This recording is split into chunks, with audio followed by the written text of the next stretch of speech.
Transformation. हाँ, ऐसे तो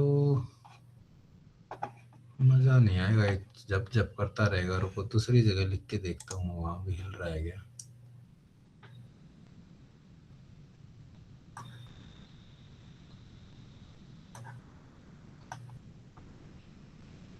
हाँ दूसरी जगह ठीक है। मैं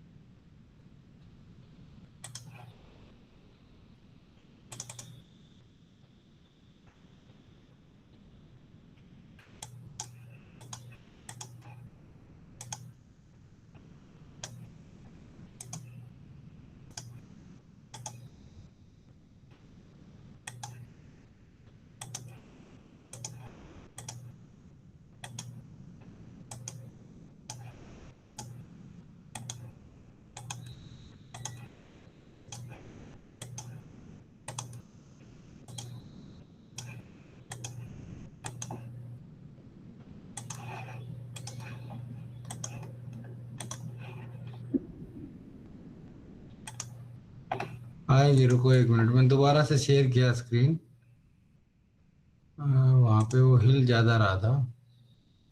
अभी स्क्रीन विजिबल है सबको?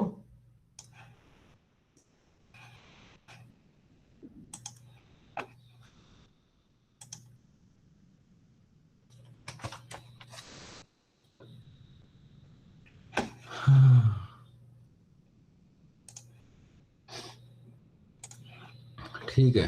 देन ये कर रहे थे हम, बाउंडेड लीनियर कब बोलेंगे। Map is a bounded linear operator if T is a map from x to Y and. हाँ भाई।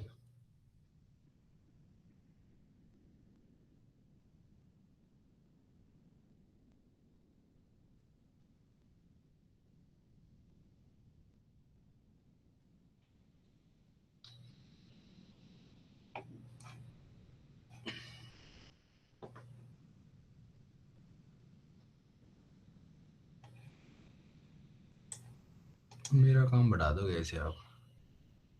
टी एक्स से वाई पे मैप है और having this property that images, ठीक है, T of x is image of X point. X यहाँ से लिया मैंने कोई भी कैपिटल एक्स से, उसकी इमेज की length less than equal to C times length of X हो। ठीक है, तो अगर ऐसा है तो टी मैप को if there exist some C, ठीक है, ऐसा सी एग्जिस्ट करता हो that this equation is true for all X from the domain, then T को बोल देंगे T is bounded linear operator. ठीक है भाई। और इसमें फर्दर किया था कि जो बाउंडेड वाले हैं उनके लिए हम नॉर्म डिफाइन करेंगे। If some transformation is bounded, तो इसका एग्जांपल भी देखा था कि माइक ऑन है किसी का, माइक ऑफ करो अपना। So if this is bounded then we can define. अच्छा ठीक है, यहाँ से ये टी एक्स का नॉर्म, क्योंकि दिस जी Ram Ram. C times norm X था, तो इस नॉर्म ऑफ एक्स को राइट लेफ्ट हैंड साइड में लेके चले गए हम। तो we can say this also that T X by X की नॉर्म बाउंडेड होंगी बाई सी। ये पकड़ में नहीं आ रहा। ये मैच क्यों है? मैं तो तुम्हारा साइज में घुमाओ। सोल्व कर लेते हैं प्रॉब्लम, और पेपर में तो पास हो, सोल्व कर दो। नहीं रियल में वो तो मुझे पता नहीं, जो कह रहा हूँ सोल्व कर सकते हैं। हाँ ये कौन सी है मैथ से? ये मैथ है। ये मैथ है, क्या है इसके अंदर? सब डिवीजन क्या है? सब डिवीजन क्या होता है? मैथ में होता है।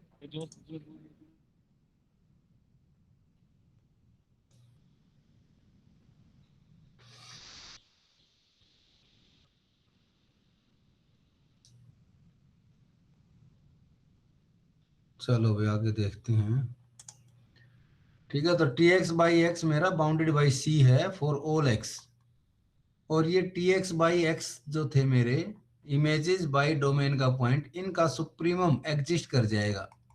सुप्रीमम एग्जिस्ट करने के लिए कंडीशन होता है कि अगर मेरा सेट बाउंडेड हो, if this set is bounded then bounded above, this set is bounded above, तब इसका सुप्रीमम पक्का एग्जिस्ट कर जाएगा, सुप्रीमम एग्जिस्ट कर जाएगा। Supremum is list upper bound, जब बाउंडेड अबव है तो अपर बाउंड्स एग्जिस्ट करते हैं और अपर बाउंड्स में सबसे छोटा मिल जाएगा, वो हमने डिफाइन कर दिया नॉर्म ऑफ टी के लिए, that norm of T is supremum of this thing, और ये सुप्रीमम पक्का एग्जिस्ट करेगा because these things are bounded.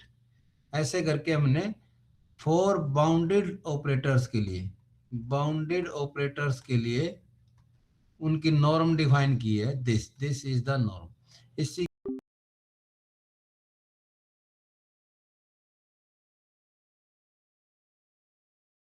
X by norm x, यहाँ नॉर्म एक्स से भी डिवाइड करते थे, वो जरूरी नहीं है करना अगर मैं सिर्फ वन नॉर्म के वेक्टर्स कंसीडर कर लूँ तो, ठीक है। अदरवाइज पहले ऐसे किया था, ये supremum of X not equal to zero, non zero के लिए टी एक्स का नॉर्म डिवाइडेड बाई एक्स का नॉर्म, ऐसे डिफाइन किया, these two are the same thing, ठीक है। अल्टरनेट फॉर्मूला ये दिया है, सिर्फ वन नॉर्म के वेक्टर्स की इमेजेस जो हैं उनमें सबसे मैक्सिमम लेंथ क्या है वो आइडेंटिफाई करो, that maximum length is norm of T.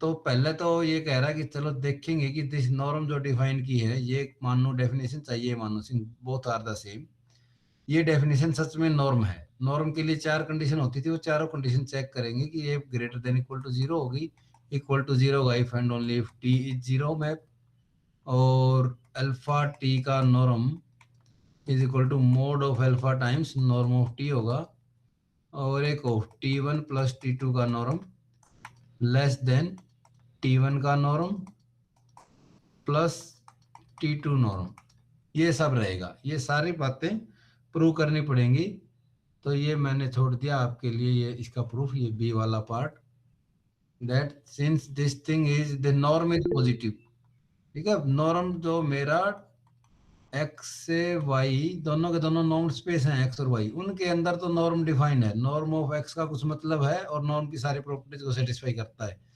T of x की नॉर्म का भी कोई मतलब है, वो ऑलरेडी डिफाइंड है, why was a non linear space, और उसकी भी सारी प्रॉपर्टीज है। तो इनकी प्रॉपर्टी थी कि ये हमेशा पॉजिटिव होती हैं, तो इनका रेशियो, ठीक है, this is positive, ratio is also positive, और पॉजिटिव क्वांटिटीज का सुप्रीमम इज आल्सो पॉजिटिव। तो ऐसे करके पहली n1 is obvious that these are positive, ratio positive, ऐसे इक्वल टू जीरो होगा, कब होगा, this thing is equal to zero, norm of T is equal to zero, this thing is equal to zero, तो supremum है positive quantities का और वो zero है, तो each of the quantity is zero, तभी ऐसा हो सकता है कि जीरो हो, T X by X equal to zero हो फॉर ऑल एक्स, तभी सुप्रीमम भी जीरो रह जाएगा, अदरवाइज सुप्रीमम कुछ भी नॉन जीरो होते ही पॉजिटिव आ जाएगा, ठीक है। सेकंड केस कर रहे हैं, when this thing is equal to zero, तो प्रूव करना है हमें टी इज जीरो, टी को zero put, if norm of T is zero, ठीक है, प्रूव करना है।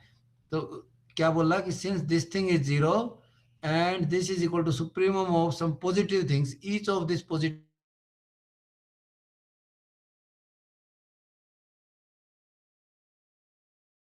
थिंग इज जीरो, और सारी की सारी चला गया मैं y के अंदर, y के अंदर नॉर्म इज जीरो,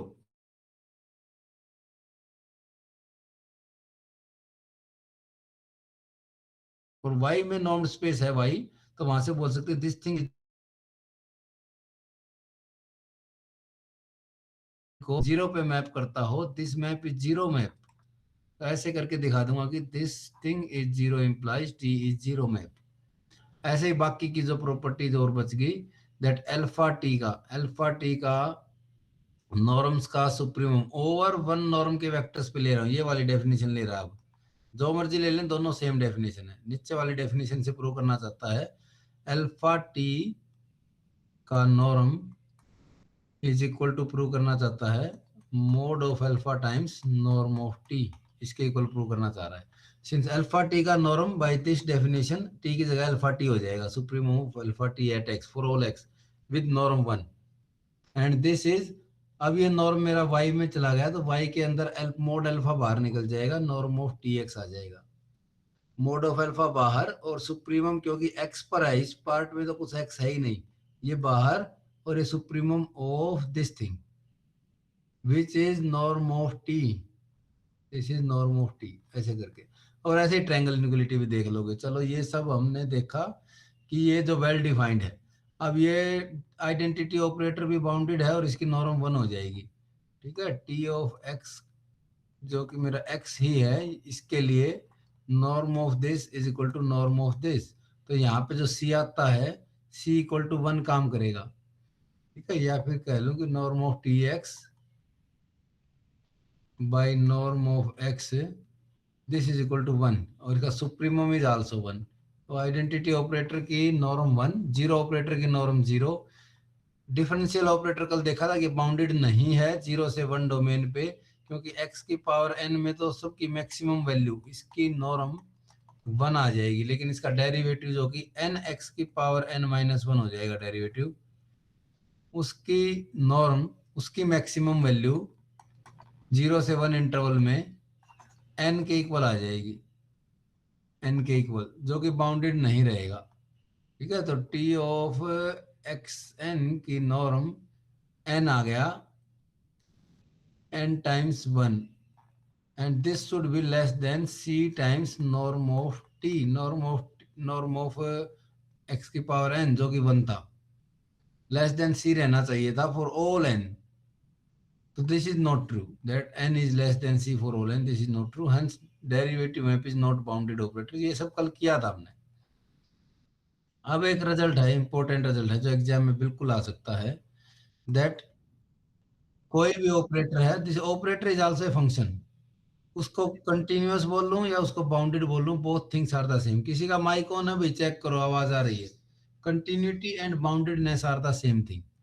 तो बाउंडेडनेस तो हम ऊपर देख लिया क्या था, कि मैप को बाउंडेड बोल दूंगा इफ टी एक्स का norm less than equal to C times norm of X होता हो फॉर ऑल एक्स, ऐसा सी एग्जिस्ट करता हो, तो टी को बाउंडेड ऑपरेटर बोल दूंगा।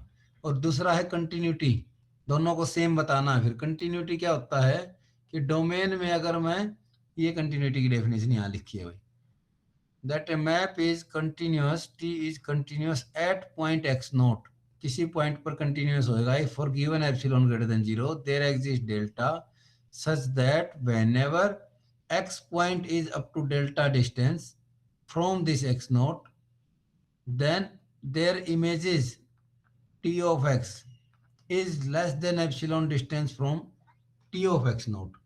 ठीक है, तो x नोट के नजदीक के पॉइंट्स, ये x कौन से पॉइंट है जो x नोट के नजदीक है, डेल्टा नजदीक है, तो इन x, ठीक है, x नोट के नजदीक से पॉइंट उठाऊंगा तो उनकी images t of x note के पास ही रहेगी, एप्सिलॉन दूरी तक रहेगी t ऑफ x नोट से। ये कंटिन्यूटी होती है। ठीक है, एप्सिलॉन ग्रेटर देन डेल्टा मिल जाए कि whenever x minus x note is less then delta, tx minus tx note is less than epsilon, this norm is distance between x and x naught is same as norm of x minus x naught। ये पहले define किया था हमने, तो इसको distance समझ सकते हैं डिस्टेंस। तो कंटिन्यूटी को और बाउंडेडनेस को सेम बताना है। तो यहाँ पे क्या कह रहा है कि टी कोई ऑपरेटर है, वो कंटिन्यूअस होगा if and only if bounded होगा, और एक पॉइंट पर भी कंटिन्यूअस हो जाएगा तो हर जगह कंटिन्यूअस हो जाएगा। ये आर्बिट्रेरी फंक्शन के लिए ऐसे नहीं होता, सिर्फ लीनियर मैप में ऐसा होता है। ये लीनियर ट्रांसफॉर्मेशन है, लीनियर फंक्शन है ये। ठीक है, लीनियर ट्रांसफॉर्मेशन में एक पॉइंट पर भी होने पर हर पॉइंट पर हो जाएगा, और continuity and boundedness are the same thing. पहला पार्ट को प्रूव करते हैं, एक तरफ से लेके चलेंगे। पहले तो ट्रिवियल केस किया कि जीरो है तो अपने आप हो जाएगा, जीरो नहीं है उस केस में देखते हैं T is not zero. T zero नहीं है तो उसका नॉर्म भी जीरो नहीं होगा, क्योंकि जीरो का ही नॉर्म जीरो होता है। ठीक है, तो नॉन जीरो मैप के लिए प्रूव कर रहे हैं, अज्यूम कर रहे हैं कि बाउंडेड है, बाउंडेड लेके चले हैं और प्रूव करेंगे कि ये कंटिन्यूअस आ जाएगा। ठीक है भाई, बाउंडेड लेके चले, कंटिन्यूअस प्रूव करेंगे। कंटिन्यूटी के लिए कंटिन्यूअस प्रूव करना है तो क्या करना पड़ेगा, फॉर गिवन एप्सिलॉन, तो कोई एप्सिलॉन लेके चलूंगा मैं, गिवन एप्सिलॉन, एक डेल्टा फाइंड करना है मुझे, ये डेल्टा फाइंड करूंगा सच दैट जब जब भी मेरा x और x नोट के बीच की दूरी लेस देन डेल्टा हो जाए, ठीक है, लेस देन दिस, ये डेल्टा मैंने गिवन एप्सिलॉन से सोच समझ के आइडेंटिफाई किया है कि चूज दिस डेल्टा, जो कि मेरा दिस एप्सिलॉन बाई इस टी मैप की नॉर्म है, टी मैप की नॉर्म। क्योंकि टी नॉन जीरो है तो norm is also non zero, तो this has some meaning, undefined नहीं है delta. So for this delta, whenever x minus x naught is less than delta, their image is tx minus tx naught is equal to t of x minus x naught. Linearity से t of x minus x naught का norm कर दिया. This thing is distance between tx and tx naught. tx का मतलब t at x है भैया, t at x naught. तो t at x minus x naught. And since t is bounded, bounded का मतलब क्या होता था, बाउंडेड का मतलब होता था ये ऊपर जो लिखा, that T X is less than C times norm of X. जो भी टी के अंदर है सी टाइम्स दैट उसके नॉर्म से छोटा होता है, ऐसा सी एग्जिस्ट करता है. और उस सी को मैं नॉर्म ऑफ टी से भी रिप्लेस कर सकता हूँ, नॉर्म ऑफ टी से भी, ये भी ट्रू रहता है. So this thing is less then norm of T times norm of x minus X not. This और x minus X not less than delta होने की वजह से ये डेल्टा की वैल्यू पुट कर देंगे यहाँ पे, which is epsilon by norm T. यहाँ पे एप्सिलॉन बाई नॉर्म टी करूंगा तो नॉर्म टी से नॉर्म टी कैंसिल हो जाएगा, सिर्फ एप्सिलॉन बच जाएगा. So this distance becomes less than epsilon whenever x minus X naught is less then delta, hence t is continuous. This implies t is continuous. तो boundedness का use कहाँ किया हमने, t इज बाउंडेड, वो इस step पे use किया, इस स्टेप. ठीक है, t is bounded is used at this step.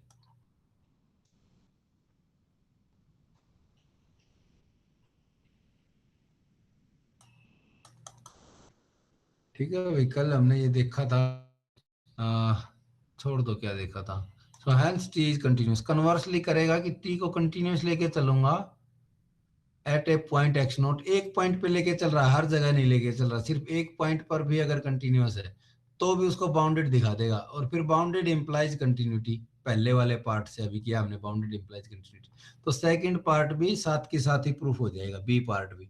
सिर्फ एक ही पॉइंट पे कंटिन्यूअस लेके चलेगा, बाउंडेड प्रूव करेगा, और bounded implies everywhere continuity, hence function is continuous everywhere. ऐसे करके प्रूफ हो जाएगा. सिर्फ एक पॉइंट पे कंटिन्यूअस लेके चल रहे हैं, कंटिन्यूअस होने का मतलब है कि एप्सिलॉन गिवन के लिए डेल्टा मिलेगा. This thing becomes less than epsilon whenever this thing is less then delta. ये गिवन है, एप्सिलॉन के लिए ऐसे डेल्टा फाइंड कर सकता हूँ. अब दिखाना बाउंडेड. बाउंडेड के लिए मुझे क्या करना पड़ेगा कि for every X T X is less than C times X norm X, ऐसे प्रूव करना पड़ेगा दैट टी एक्स का norm is less than equal to c times norm of x. This is true for all x. और ऐसा c find करके दिखाना पड़ेगा, तब मैं इस टी मैप को बाउंडेड बोलूंगा, तब ये चीज प्रूव करनी है. ठीक है भाई, तो ये करेंगे. चलो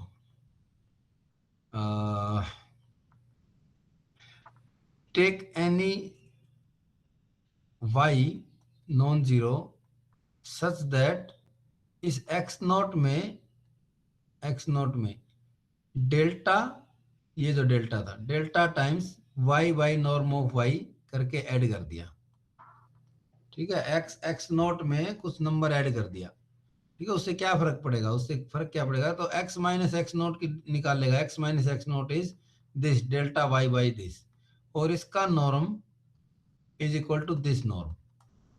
और ये तो स्केलर है, delta by norm of Y is scalar, ये बाहर आ जाएगा, और दिस नॉर्म ऑफ वाई बच जाएगा, नॉर्म ऑफ वाई. ठीक है, अल्फा वाई का नॉर्म निकालूंगा तो अल्फा बाहर आ जाएगा, मोड अल्फा, इससे ये कट जाएगा और ये आ जाएगा मेरा डेल्टा. ठीक है, तो x minus X naught is less equal to delta आ गया. और इसके लिए फिर क्या कह सकते हैं, अगर इक्वल टू डेल्टा है तो these values are less than epsilon, ये बोल सकते हैं. x और x नॉट पर इमेजेस की दूरी लेस देन एप्सिलॉन होगी बाय कंटिन्यूटी. तो ये प्रूव किया मैंने कि x ऐसा लिया है दिस, नाउ x नॉट जो पहले से ही है उसके बीच की दूरी लेस देन डेल्टा है, हेंस देयर इमेजेस.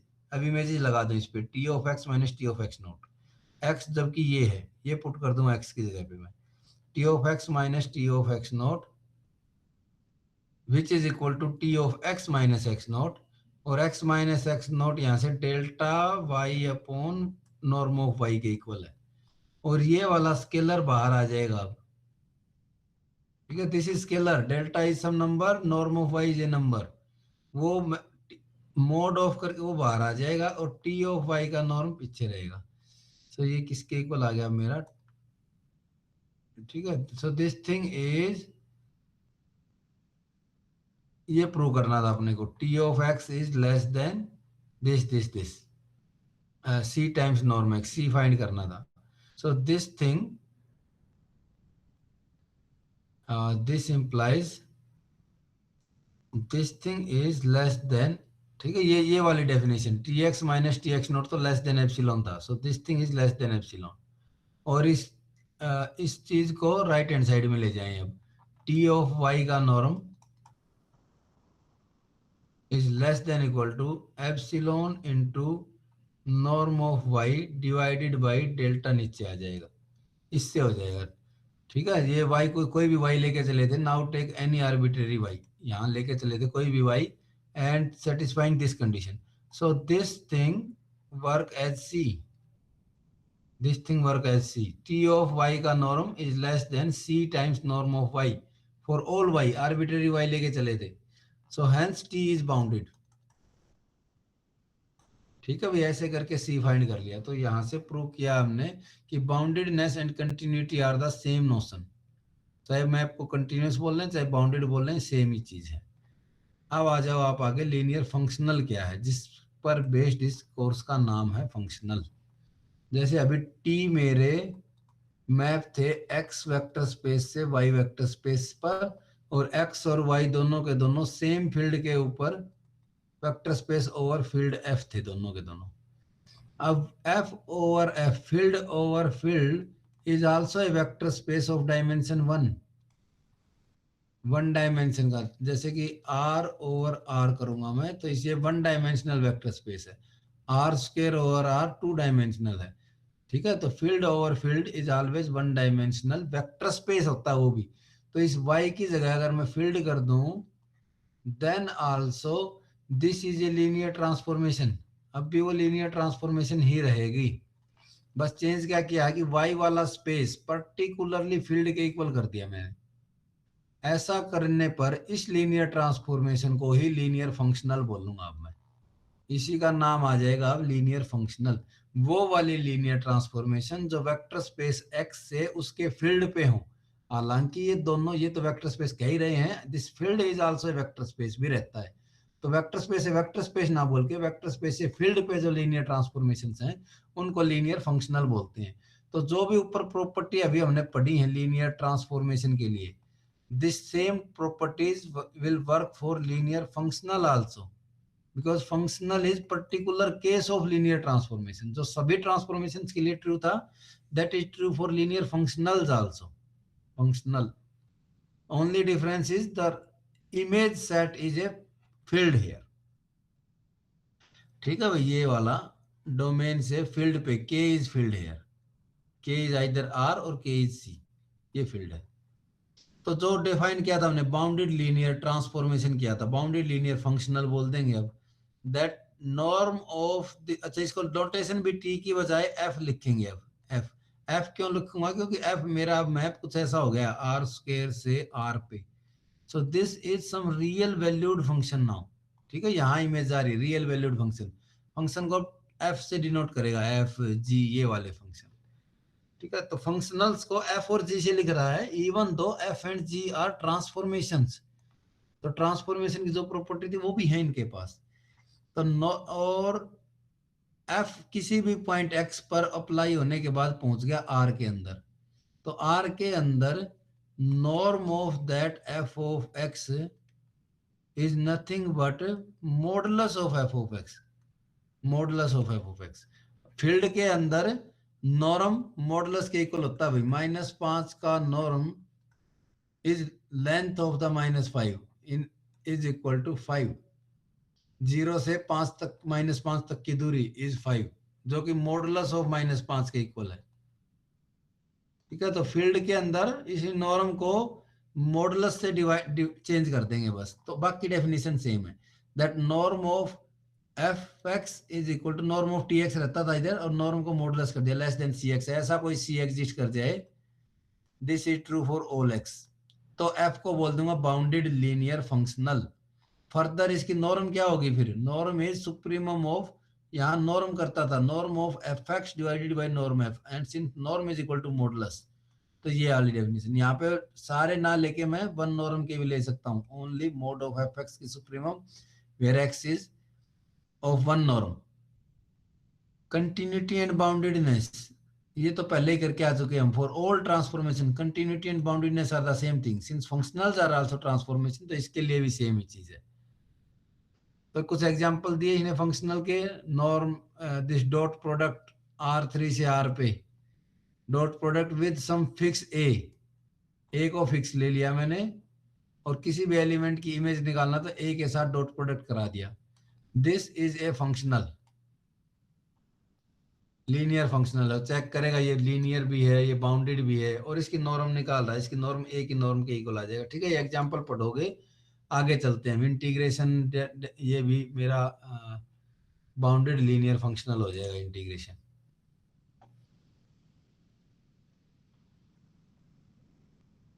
CFB के अंदर डिफाइन कर रहा है कंटिन्यूअस फंक्शंस के अंदर। ठीक है, ये अगर डोमेन ले लिया मैंने CFB और फील्ड को ले लिया R, CFB से R पे मैप, CFB से R पे मैप डिफाइन कर रहा है, CFB से R पर। ठीक है, CFB का फील्ड R था, यहाँ पे फंक्शनल्स डिफाइन कर रहा है। तो F मेरा अप्लाई होगा X पे, जबकि X मेरा CFB से आएगा। X is also a function, X is also a continuous function, और F लीनियर उसके ऊपर डिफाइन कर रहा है। This is equal to X, because X was a function, X at some fix point T naught, T naught को fix कर लिया इसने फॉर फिक्स्ड T नॉट। जो भी इसके अंदर X आए उसकी X at T naught, X was a function from A B to R। तो X जब इस किसी भी T नॉट, इस T नॉट इसके बीच में कोई पॉइंट है T नॉट, उस पर लगेगा ये कंटिन्यूअस फंक्शन, तो R में आंसर देगा, तो R में पहुंच जाऊंगा मैं। ये f of x is equal to x of T naught is in R। इस तरह से फंक्शनल डिफाइन किया f, जो कि फंक्शन पे लगेगा, लीनियर फंक्शन पे लगेगा। This thing is bounded linear functional, ऐसे कह रहा है दिस इज बाउंडेड। दिखा सकते हो आप, this thing is bounded because norm of this, जो कि मॉडुलस है, is equal to modulus of this, जो कि नॉर्म ऑफ x से छोटा रहेगा। अगर ये x मेरा लीनियर मैप लूंगा मैं इस x को, तो इसके नॉर्म से छोटा रहेगा ऑलवेज। कहां से आ गई ये बात? नॉर्म, बिकॉज अच्छा, ये हमने वन नॉर्म के वेक्टर्स पे लिया है ये। ठीक है, ये सुप्रीमम जो लेंगे हम, तो नॉर्म ऑफ एक्स से छोटा। नॉर्म ऑफ एक्स क्या होता है कंटिन्यूअस फंक्शन में? Norm of x is maximum value of the function. Norm define किया था हमने कंटिन्यूअस फंक्शन के लिए, norm is maximum value of the function. तो ये maximum value of the function है, ये फंक्शन की at a point T naught पर वैल्यू है, तो मैक्सिमम वाली बड़ी होगी। इसलिए ये प्रूव कर दिया कि TF(x) का norm less then 1 times norm x. तो C जो कि 1 एग्जिस्ट कर गया। ठीक है भाई, क्लियर है ये बात? तो f(x) का नॉर्म, f ऑफ x का norm less than equal to 1 times norm of x, ये प्रूव किया है। So such C exist, hence f is bounded linear functional, और उसका नॉर्म भी 1 से छोटा रहेगा, और एक तरफ से दिखा देगा 1 से बड़ा भी है, तो इक्वल टू 1 हो जाएगा। ठीक है, दूसरी बार दिखाया कि इसका नॉर्म ग्रेटर है, एक बार दिखाया लेस देन है। यहाँ जो भी C आएगा उससे छोटा रहेगा, क्योंकि C अपर बाउंड आ गया मेरा, और उनका इस रेशियो का सुप्रीमम नॉर्म T होता था। चलो आगे बढ़ते हैं। तो ये क्या सारे के सारे, ठीक है भाई, कल भी बात किया था हमने, अब वापस से आ जाते हैं एक बार। x कोई वेक्टर स्पेस है, x से फील्ड पर जितने भी ट्रांसफॉर्मेशंस डिफाइन हुए, लीनियर बाउंडेड लीनियर ट्रांसफॉर्मेशंस, वो सारे इकट्ठे कर लिए। ठीक है, this is a set those functions which are from x to f, जो कि हैं बाउंडेड लीनियर फंक्शनल्स, सारे इकट्ठे कर लिए ये वाले फंक्शनल्स x से फील्ड पे। इस सेट को बोल दिया x prime, dual of x। Dual of x is all functionals from x to field, और ये खुद में भी एक वेक्टर स्पेस बन जाएगा, वेक्टर स्पेस और नॉन लीनियर स्पेस बन जाएगा, क्योंकि बाउंडेड है सारे, तो इनकी नॉर्म ऑलरेडी डिफाइंड है। X dash is a normed linear space. अब नॉर्म्ड लीनियर स्पेस है तो इसको एक्स डैश को यहाँ रख लूं और यहाँ से फील्ड पर जो मैप्स होंगे वो सारे इकट्ठे कर लिए, वो बन जाएगा मेरा एक्स का double prime second dual. Second dual जब यहाँ पे एक्स था तो एक फर्स्ट ड्यूअल, एक्स प्राइम है तो second dual, x double prime कर दूंगा तो थर्ड ड्यूअल, ऐसे करके ड्यूअल ड्यूअल ड्यूअल निकलते रहेंगे। And all are non linear spaces. ठीक है, तो कुछ ऐसा होगा तो इसने यहाँ लिखा है कि जब मेरा स्पेस एक्स था वेक्टर स्पेस, उसके एलिमेंट्स ऐसे लिखता था मैं स्मॉल एक्स से, जिसकी जिसको एट ए पॉइंट इवेल्युएट नहीं करते थे, वो खुद में एक वेक्टर था। एक्स स्टार में मैंने set of all linear functionals ले लिए, set of all linear functionals. और ऊपर अभी डिफाइन किया एक्स डैश, थोड़ा सा फर्क है दोनों में। एक्स डैश में हमने लिए हैं ऑल बाउंडेड लीनियर फंक्शनल्स। एक और चीज डिफाइन करते हैं दैट इज एक्स स्टार, जो कि है all functionals from x to field. Bounded bounded का कोई कंडीशन नहीं, सारे। एक्स डबल स्टार आ जाएगा all functionals from X star to F. यहाँ पे तो है सारे फंक्शनल्स, यहाँ पे हैं all bounded functionals, bounded term भी आ रखी है यहाँ पे, बाउंडेड फंक्शनल्स। तो बाउंडेड वाले हैं उनको प्राइम से डिनोट करेंगे, जो सारे के सारे हैं उसको स्टार से लिखेंगे। स्टार को बोल देंगे अलजेब्राइक ड्यूअल, अलजेब्राइक ड्यूअल, और स्टार वाले को बोल देंगे सीधा ड्यूअल। ठीक है भाई, अलजेब्राइक वर्ड का मतलब समझ जाना कि बाउंडेड वाला कंडीशन नहीं है इधर। सेकंड अलजेब्राइक ड्यूअल, ये सेकंड ड्यूअल, दोनों में ये फर्क है बस। तो जो सारे फंक्शनल्स जो ले रहा हूँ स्टार, उसका एलिमेंट एक्स स्टार में एलिमेंट्स आएंगे, एक्स स्टार में आएंगे एफ, जो कि मेरे मैप होंगे एक्स से फील्ड पे। तो वो एक्स, ये फील्ड इसको एफ से डिनोट करूंगा, इसके एलिमेंट को, एक्स स्टार के एलिमेंट को, और वो एक्स के एलिमेंट पर ऑपरेट होगा। ठीक है, इसकी वैल्यू निकलेगी at a point of X पे। और डबल स्टार जो हो जाएगा उसमें जी एलिमेंट आएंगे, जो कि जी मेरे एक्स स्टार से एफ पे मैप होंगे। तो ये जी एलिमेंट दिखेगा जिस जो कि एलिमेंट ऑफ एक्स स्टार के ऊपर अप्लाई होगा, G at element of X star, और एक्स स्टार का एलिमेंट एफ से डिनोट किया था, जी एट एफ अप्लाई होगा। ऐसे करके एलिमेंट्स दिखेंगे, ये नोटेशन दिखा रहा है कि कुछ इस तरह से दिखेगा। अब एक्स डबल स्टार के अंदर एक एलिमेंट देख रहा है कि जी एक एलिमेंट है जिसको मैं ऐसे डिफाइन करता हूं भाई। चेक करेगा कि ये सच में एक्स डबल स्टार में है कि नहीं है। कैसे डिफाइन किया कि जी एट एफ, जब एफ पे लगाया मैंने तो वो F at some fix point, X को फिक्स कर लिया मैंने, at some fix point evaluate कर लिया और उसके इक्वल वैल्यू पुट कर दी। एक्स को फिक्स कर रखा है और ऐसे करके जी डिफाइन कर दिया मैंने। यहाँ पे एफ चेंज होता रहेगा, G at F is this, G at F F one is F one X, F two पे निकालूंगा तो एफ टू एक्स के इक्वल। ठीक है, जो मर्जी एफ चेंज होता रहेगा इसका एलिमेंट, लेकिन वो सारे के सारे सेम एक्स पर अप्लाई होते रहेंगे, जो आंसर देते रहेंगे वो वाली चीज। ये जी मेरा एक्स डबल स्टार में रहेगा। पहले तो इसने ये प्रूव किया। ऐसा जो कोई फंक्शन डिफाइन किया मैंने एक्स स्टार से फील्ड पे, जो कि इस तरह से G of F is equal to F at some fix X, तो इस एफ को चेंज करता रहूंगा, ऐसे करके अलग अलग वैल्यूज आंसर मेरे आते रहेंगे। This map is linear map होगा ये। इसके अंदर जाने के लिए क्या होना चाहिए, सिर्फ लीनियर होना चाहिए, बाउंडेड नहीं है। स्टार में बाउंडेड की जरूरत नहीं है, सिर्फ लीनियर मैप होना चाहिए। लीनियरिटी कैसे होगी, जी ऑफ इसको इस जी को जी एट एक्स से डिनोट कर दिया, एक्स सबस्क्रिप्ट में लिख दिया क्योंकि फंक्शनल वैल्यूज एट एक्स निकालनी है। ये एक्स को चेंज कर दूंगा तो ये जी मैप चेंज हो जाएगा, इसलिए जी के सबस्क्रिप्ट में एक्स लिख रखा है बस आइडेंटिफाई करने के लिए। और लीनियरिटी के लिए क्या करेंगे, इसका input alpha F plus beta F two, ये इनपुट दूंगा तो अल्फा टाइम्स जी एक्स बीटा टाइम्स जी एक्स एट एफ टू ऐसे अलग अलग टूट जाए तो लीनियर हो जाएगा, जी एक्स मैप लीनियर हो जाएगा। तो वो देखा कि सिंस दिस थिंग, तो ऐसे डिफाइंड था ये वाला फंक्शन एक्स पे ऑपरेट कर दो, तो ये पूरा फंक्शन एक्स पे ऑपरेट कर दिया, दिस पूरा फंक्शन एक्स पे ऑपरेट इसके इक्वल है। और this is equal to X, अब मेरा f1 के पास भी जाएगा f2 के पास भी जाएगा, f1। ठीक है, तो and alpha f1 at x is gx at f1, f2 at x is equal to gx at f2। तो ये लीनियर हो जाएगा ऐसे करके। तो this element is in X double star. यहाँ से क्या कर रहा है, यहाँ से कह रहा है कि जब for each element of X I can find a G X map in X double star. तो एक्स को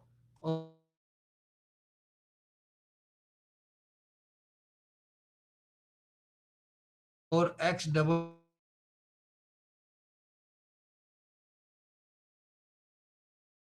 होगा, ऐसा जी एक्स फाइंड कर सकते हैं। तो एक मैप डिफाइन कर दें सी एक्स से एक्स डबल स्टार पे, जो एक्स की इमेज सी एट एक्स जी एक्स मैप के इक्वल देता हो, ऐसे मैप को बोलेंगे कैनोनिकल मैप।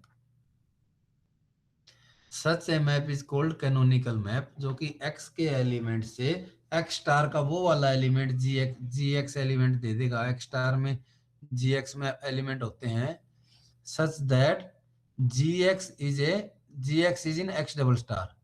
तो G X is a map from X star to field defined as G X of F is F of X. ऐसे करके जो मैप डिफाइन किया था पीछे, वो इमेज डिफाइन कर दिया मैंने। ऐसे मैप को कैनोनिकल मैप बोलेंगे। फिर से चेक कर रहा कि this canonical map is again linear. तो वो आप देख लो कि this canonical map is linear. अब एक डेफिनेशन आती है अलजेब्राइक रिफ्लेक्सिव। ठीक है, अलजेब्राइक रिफ्लेक्सिव, कोई space X is algebraic reflexive, X को बोल दूंगा this map is algebraic reflexive if this canonical map is onto this canonical map is surjective. अगर ये सर्जेक्टिव है कैनोनिकल मैप, तो एक्स को बोल देंगे अलजेब्राइक रिफ्लेक्सिव। ठीक है भाई, ये डेफिनेशन है। सर्जेक्टिव कब होगा ये मैप सी, जब इसका इमेज सी की इमेज एक्स डबल स्टार के इक्वल हो जाए, when range space is equal to x double star. तो चाहिए क्या, ठीक है, इन बोथ द केसेस कुछ भी बोल दें, सी सर्जेक्टिव बोल लो या range space X double star equal, in that case X को बोलेंगे एक्स इज अलजेब्राइकली रिफ्लेक्सिव। तो अब एक इंपॉर्टेंट रिजल्ट आएगा, all finite dimensional spaces are reflexive. वो सारे रिफ्लेक्सिव होते हैं भाई, इंपॉर्टेंट है पेपर में। माइक ऑन है भाई किसी का?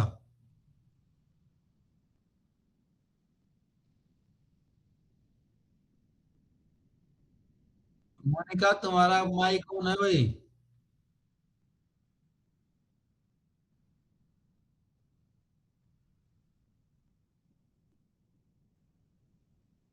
मोनिका, कौन सी मोनिका? मोनिका सिंगला कर दिया, चलो ठीक है। ठीक है भाई, तो समझ गए। एक बार फिर से पीछे चलता हूँ। इंपॉर्टेंट चीज है कि एक्स से शुरू किया हमने, एक्स से शुरू किया, एक्स को वेक्टर स्पेस से शुरू किया। एक्स से फील्ड पर जो लीनियर ट्रांसफॉर्मेशन थी उनको लीनियर फंक्शनल बोला। सारे लीनियर फंक्शनल्स इकट्ठे करके जो स्पेस बना उसको एक्स स्टार बोला, सारे इकट्ठे करके। फॉर एवरी वेक्टर स्पेस ऐसे डिफाइन कर सकता हूँ, और एक्स स्टार भी अपने आप में वेक्टर स्पेस बन जाता है। इसलिए वो वाले सारे फंक्शनल जो एक्स स्टार से एफ पे जा रहे थे, उनको इकट्ठा करके बनाया एक्स डबल स्टार, जिसको सेकंड अलजेब्राइक ड्यूअल बोला। एक्स से शुरू किया था, एक्स से एक्स डबल स्टार पे अब एक मैप डिफाइन कर रहे हैं। एक्स की इमेज सी मैप है, जिसको कैनोनिकल मैप बोल दूंगा। C of x is equal to इसका एलिमेंट जी एक्स एक आ जाए, क्योंकि इसमें एलिमेंट होते हैं डबल स्टार में इस तरह के। तो वो जी एक्स मैप एफ के ऊपर एक्स स्टार के एलिमेंट पे अप्लाई होगा, जो कि एफ जैसा है, और एफ एक्स के ऐसे करके जो डिफाइन किया है सी कैनोनिकल मैप, ये लीनियर होता है कैनोनिकल मैप, या लीनियरिटी प्रूव की है। और एक्स को अलजेब्राइकली रिफ्लेक्सिव बोल दूंगा अगर ये कैनोनिकल मैप मेरा सर्जेक्टिव हो, यानी कि इस, ठीक है, ये तो कैनोनिकल मैप बार बार यूज होगा। एक्स और X star, X double star, finite dimensional spaces सारे रिफ्लेक्सिव होते हैं। ये रिजल्ट प्रूव करना एग्जाम में आ सकता है, आगे प्रूव करेंगे। फाइनाइट डायमेंशनल स्पेस रिफ्लेक्सिव है, उससे पहले प्रूव करते हैं कि एक्स की डायमेंशन, अगर ये फाइनाइट डायमेंशन है तो, और एक्स स्टार की डायमेंशन सेम होती है। जब स्टार की सेम है तो एक्स का स्टार ये है और ठीक है, तो इसी रिजल्ट से एक्स स्टार की dimension of x double star हो जाएगी फिर, एक्स की और उसका स्टार। अब की बार ये पूरा एक्स ट्रीट करेंगे उसका स्टार, तो सभी की डायमेंशन सेम आ जाएगी। Dimension of x is equal to dimension of X star is equal to dimension of X star, और आगे भी कितने भी स्टार लगाता रहूं सबकी डायमेंशन सेम आ जाएगी, ये प्रूव करेंगे। ऐसा करने पर वो कैनोनिकल मैप जो लीनियर हो रहा था वो अपने आप ऑन टू हो जाएगा, क्योंकि डायमेंशन एक्स की और एक्स स्टार की तो सेम है, और एक्स से एक्स स्टार पर ही वो सी मैप होता था, एक्स से एक्स डबल स्टार पे मैप होता था, डायमेंशन दोनों की सेम है। तो सी मैप को सिर्फ वन वन प्रूव कर दूं मैं, चाहे ऑन टू प्रूव कर दूं। अच्छा, ऑन टू में तो ऑन टू को ही सब्जेक्टिव होते ही तो वो रिफ्लेक्सिव बोल ही सकते थे। तो अगर डायमेंशन सेम है तो वन वन होना भी ऑन टू बन जाएगा और ये सारा काम हो जाएगा, रिफ्लेक्सिव बन जाएगा फाइनाइट डायमेंशन। पहले डायमेंशंस आर इक्वल वो प्रूव करते हैं भाई, एक्स स्टार की डायमेंशन क्या होगी। उससे पहले यहाँ ये आ जाओगे dimension of X star, dimension of X star दिख रहा है, डायमेंशन ऑफ एक्स स्टार भाई क्या कह रहा है, अगर एक्स मेरा फाइनाइट डायमेंशनल हो और ये एक्स का बेसिस है E1 E2 EN, N dimensional space था, तो एक्स स्टार के लिए अलजेब्राइक ड्यूअल के लिए एक बेसिस ढूंढ के लाएगा। This thing is basis, x star में है भाई फंक्शनल्स, तो F1 F2 Fn N functional ढूंढ के लाएगा। कैसे डिफाइंड है वो यहाँ ऊपर डिफाइन कर रखे हैं, जो ऊपर डिफाइन किया तो उसको बाद में देखेंगे। और फिर कह देगा कि this is A basis, basis of X star. Basis है तो इसमें जितने एलिमेंट है उतनी डायमेंशन हो जाएगी इसकी, इसमें n एलिमेंट है n डायमेंशन हो जाएगी। और बेसिस प्रूव करने के लिए प्रूव करना पड़ेगा दो चीजें, एक तो कि ये सेट मेरा कैपिटल एफ जो सेट है ये मेरा लीनियरली इंडिपेंडेंट है, दूसरा प्रूव करना पड़ेगा कि span of this set F is equal to पूरा स्पेस एक्स स्टार के इक्वल स्पैन हो जाएगा। दो कंडीशन प्रूव करेंगे। तो इसमें जो एफ जो जिसको बेसिस क्लेम करना चाहते हैं उसमें F1 F2 Fn फंक्शनल्स जो लिए हैं एफ, ठीक है, ये सारे के सारे एलिमेंट तो एक्स स्टार से ही ढूंढेंगे। तो each of these functionals are map from x to field, X से फील्ड पे ये मैप है, एक्स से फील्ड इसने आर ले रखा है, यहाँ पे रियल वैल्यूड का फील्ड है, एफ इज आर, एक्स से आर पे फंक्शनल्स हैं जो कि इस तरह से डिफाइंड है। जो इस एक्स का जो बेसिस था, एक्स का बेसिस ले रखा E1 E2 EN, E1 E2 EN, इसमें एफ आई, ठीक है भाई, आई मेरा वेरी करता रहेगा एक से लेके एन तक, और ये बेसिस वाले एलिमेंट भी एन ही है।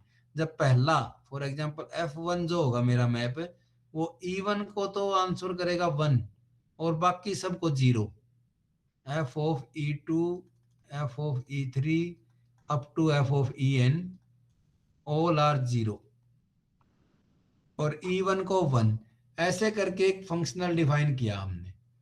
अब वापस से यूजी की क्लास में चले जाओ एक बार, वहां पे पढ़ते थे आप लोग, कोई भी लीनियर ट्रांसफॉर्मेशन एक्स से वाई पे, वेक्टर स्पेस से वेक्टर स्पेस पे अगर कोई ट्रांसफॉर्मेशन है, तो अगर मुझे पता हो T of basis elements, basis elements की इमेजेस का भी पता हो बस एन वैल्यूज का, तो ऑल टी का वैल्यूज निकाल सकता हूँ।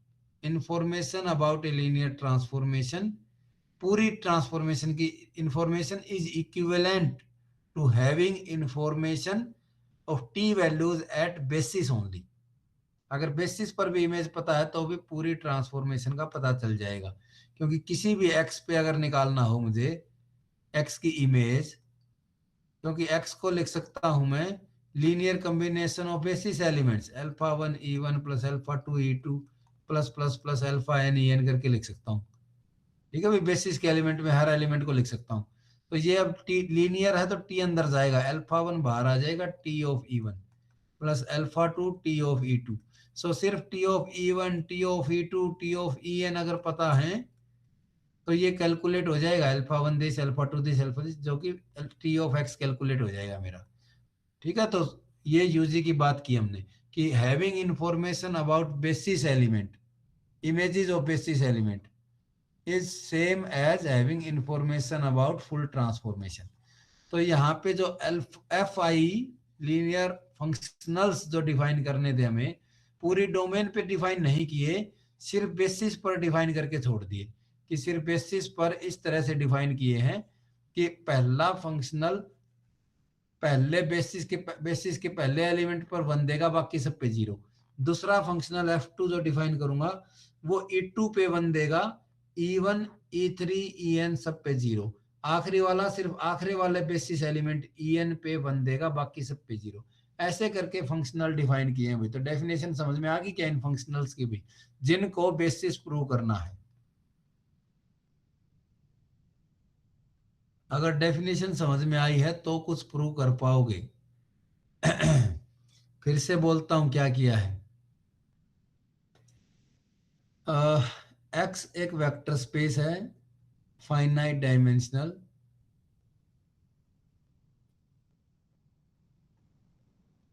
एक मिनट भाई, होल्ड करना पड़ेगा, थोड़ा हैंग हो गया।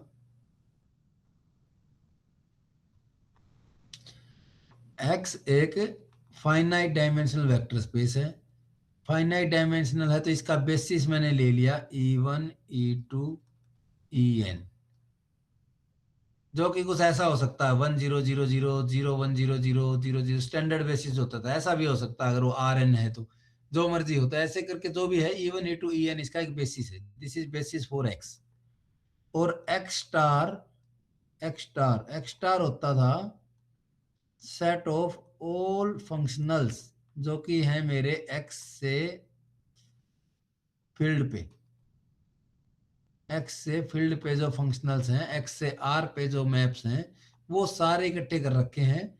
दिस इनका सेट को एक्स स्टार बोलता था। और इसका बेसिस ढूंढना है मुझे। इसका बेसिस मैं क्लेम करना चाहता हूं कि इसकी भी डायमेंशन n ही होगी। n फंक्शंस मिलके इसका बेसिस बना देंगे भाई। कौन से हैं वो फंक्शनल? वो सारे के सारे x से r पे ही होंगे। Each of F I is from x to r in such a way that F I E J पे इसके बेसिस के एलिमेंट्स पे, एक्स के एलिमेंट्स पे अप्लाई होगा।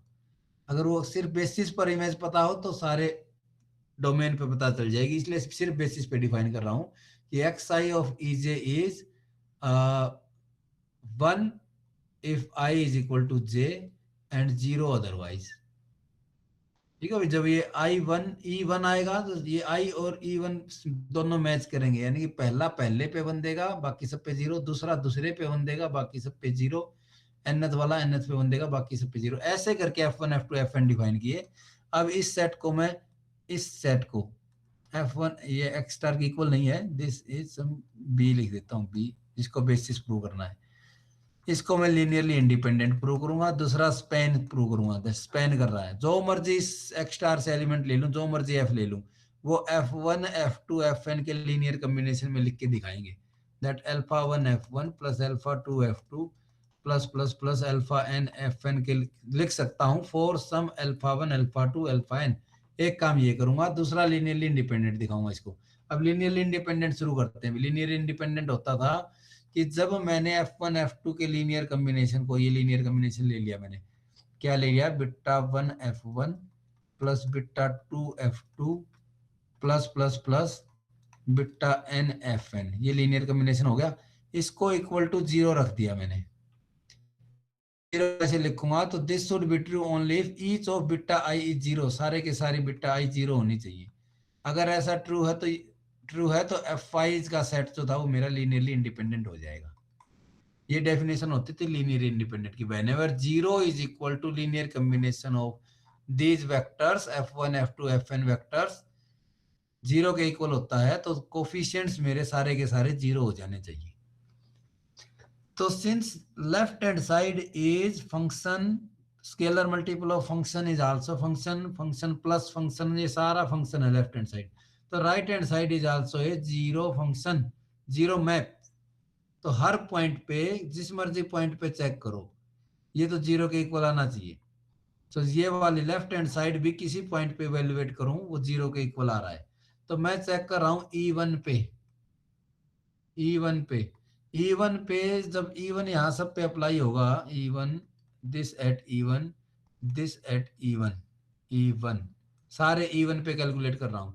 तो Fn सिर्फ nth En पे 1 देता था, बाकी सब पे 0 देता है ये सारे 0 के इक्वल, सिर्फ पहला पहला बचेगा जो कि 1 के इक्वल है, ये वाला 1 के इक्वल है।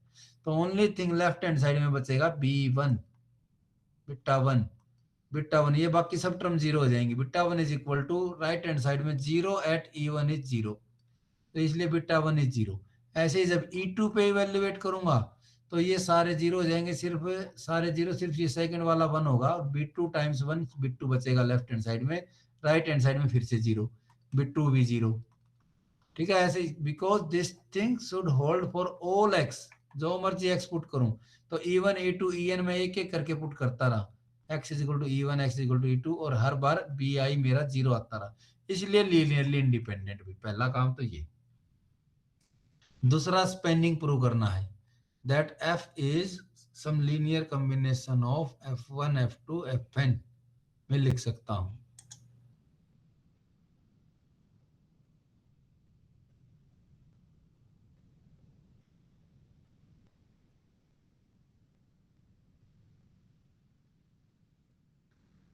ठीक है भाई, तो अभी second part is that show that f is linear combination of arbitrary f is linear combination of f1 f2 fn। जो मर्जी फंक्शनल लेके चलो, मैं अब कोई भी फंक्शनल लेके चला मैं, f belongs to x star, my target is to find alpha 1 alpha 2 alpha n so that f को मैं ऐसे करके लीनियर कॉम्बिनेशन में लिख पाऊं। तो इसने क्या बताया, अभी जो मर्जी फंक्शनल ले लो, ये कोफिशिएंट्स जो ढूंढने हैं आपको, अल्फा 1 अल्फा 2 अल्फा n जो ढूंढने हैं, ये वाले कोफिशिएंट्स के इक्वल आ जाएंगे। ये वाली चीज कैलकुलेट कर लो, दैट f एट बेसिस पे निकालो, जो फंक्शनल गिवन था जिसको लिखना था उसको E1 E2 En पे कैलकुलेट करो, जो स्केलर्स आ जाएंगे आंसर जो भी आएगा, those are coefficients for f1 f2 fn, ऐसे करके लिख सकते हैं भाई।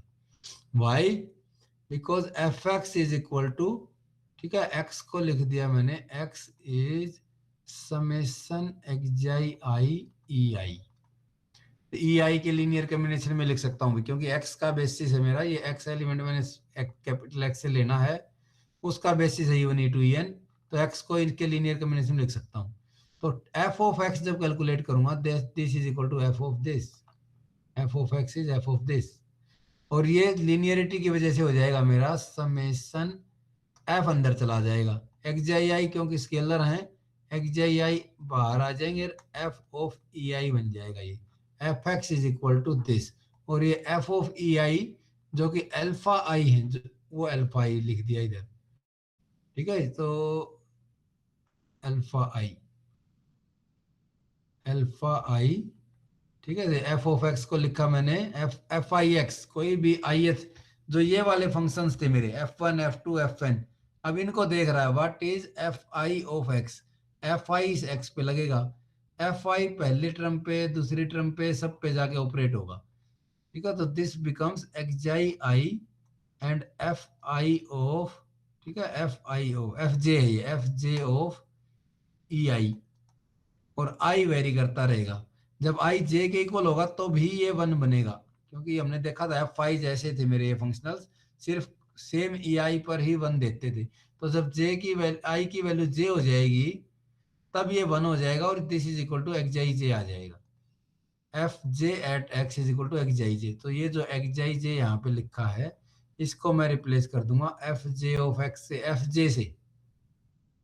जे से, सो दिस एफ एक्स को लिख पाए फिर हम, this was xi1 alpha 1 xi2 alpha 2 plus plus plus करके ऐसे था, तो अल्फा 1 तो ऐसे का ऐसा रहेगा, और xi1 को लिख दूंगा मैं f1 एट x, क्योंकि xij is equal to fj, ऐसे ही plus alpha 2 times f2 at x, और ये सब किसके इक्वल हो रहा है, fx के equal, fx is equal to this summation. अब x को हटा दो बेशक, f सब सारा x, f is equal to alpha 1 f1 plus alpha 2 f2 plus alpha n fn, ऐसे करके लीनियर कॉम्बिनेशन में लिख पाया मैं। अब यहाँ पे ठीक है भाई, तो ऐसे ये रिजल्ट तो मेरा कंप्लीट हो गया कि f1 f2 fn बेसिस हो गया x स्टार का, और इसकी डायमेंशन भी n ही होगी। तो ये तो यहीं पे कंप्लीट। सिर्फ एक बात आपको याद रखनी जो कि आगे यूज होगी, this representation of F, any arbitrary functional is, इस तरह से लिखा जाएगा। अगर एफ मेरा मैप है एक्स से फील्ड पे, आर्बिट्रेरी फंक्शनल है, तो this F is defined as F X is equal to summation, where if X is equal to summation X I E I, F X becomes X I F of E आई।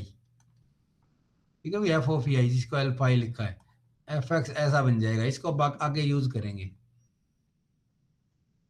तो hence finite dimensional things are algebraically reflexive। क्यों? क्योंकि dimension same आ गई, x star की, x की, और dimension x double star की, सबकी dimension same आ गई। ठीक है, डायमेंशन सेम आ गई। और एक्स से एक्स स्टार पे जो ये कैनोनिकल मैप है,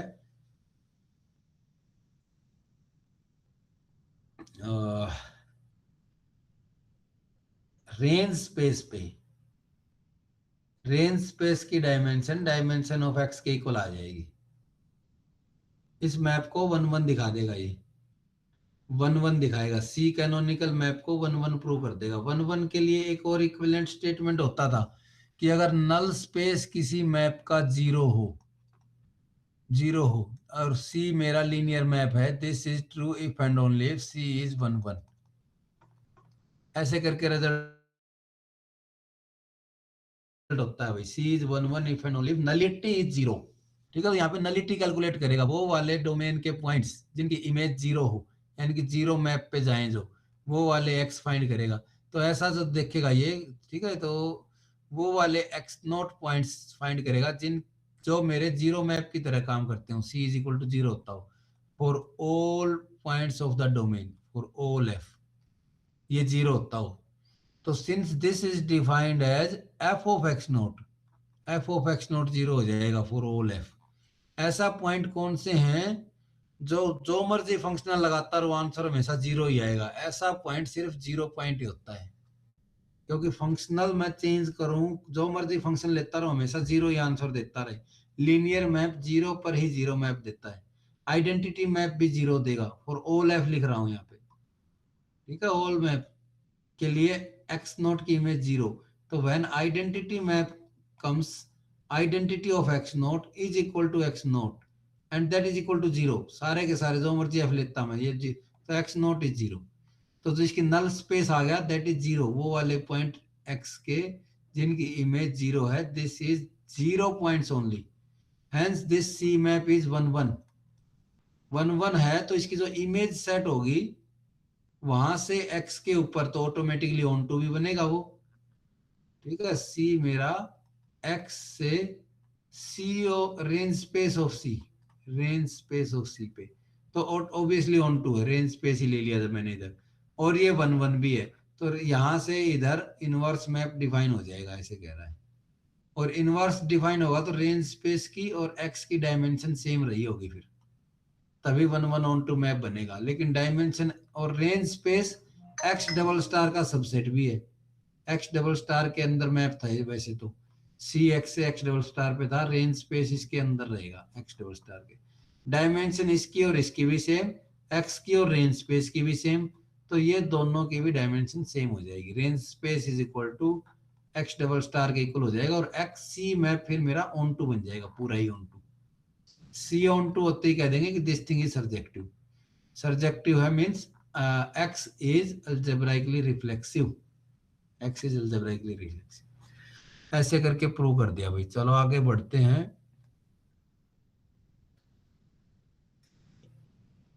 एक इंपॉर्टेंट रिजल्ट और है, और 2 3 एग्जाम्पल, सेकंड यूनिट कंप्लीट हो जाएगी। अभी डिफाइन करेंगे ड्यूअल। अभी तो डिफाइन किया था अलजेब्राइक ड्यूअल स्टार वाला। एक एक्स डैश भी बोला था हमने, एक्स डैश में आएंगे सारे bounded linear functionals, bounded linear functionals, तो उधर की तरफ जाएगा। अभी बी एक्स वाई ले लिए सारे बाउंडेड लीनियर ऑपरेटर्स एक्स से वाई पे। B x y is all those operators T जो कि डिफाइंड है मेरे एक्स से वाई पे। वो सारे bounded linear operators, bounded linear operators, उसको बी एक्स वाई लिख दिया।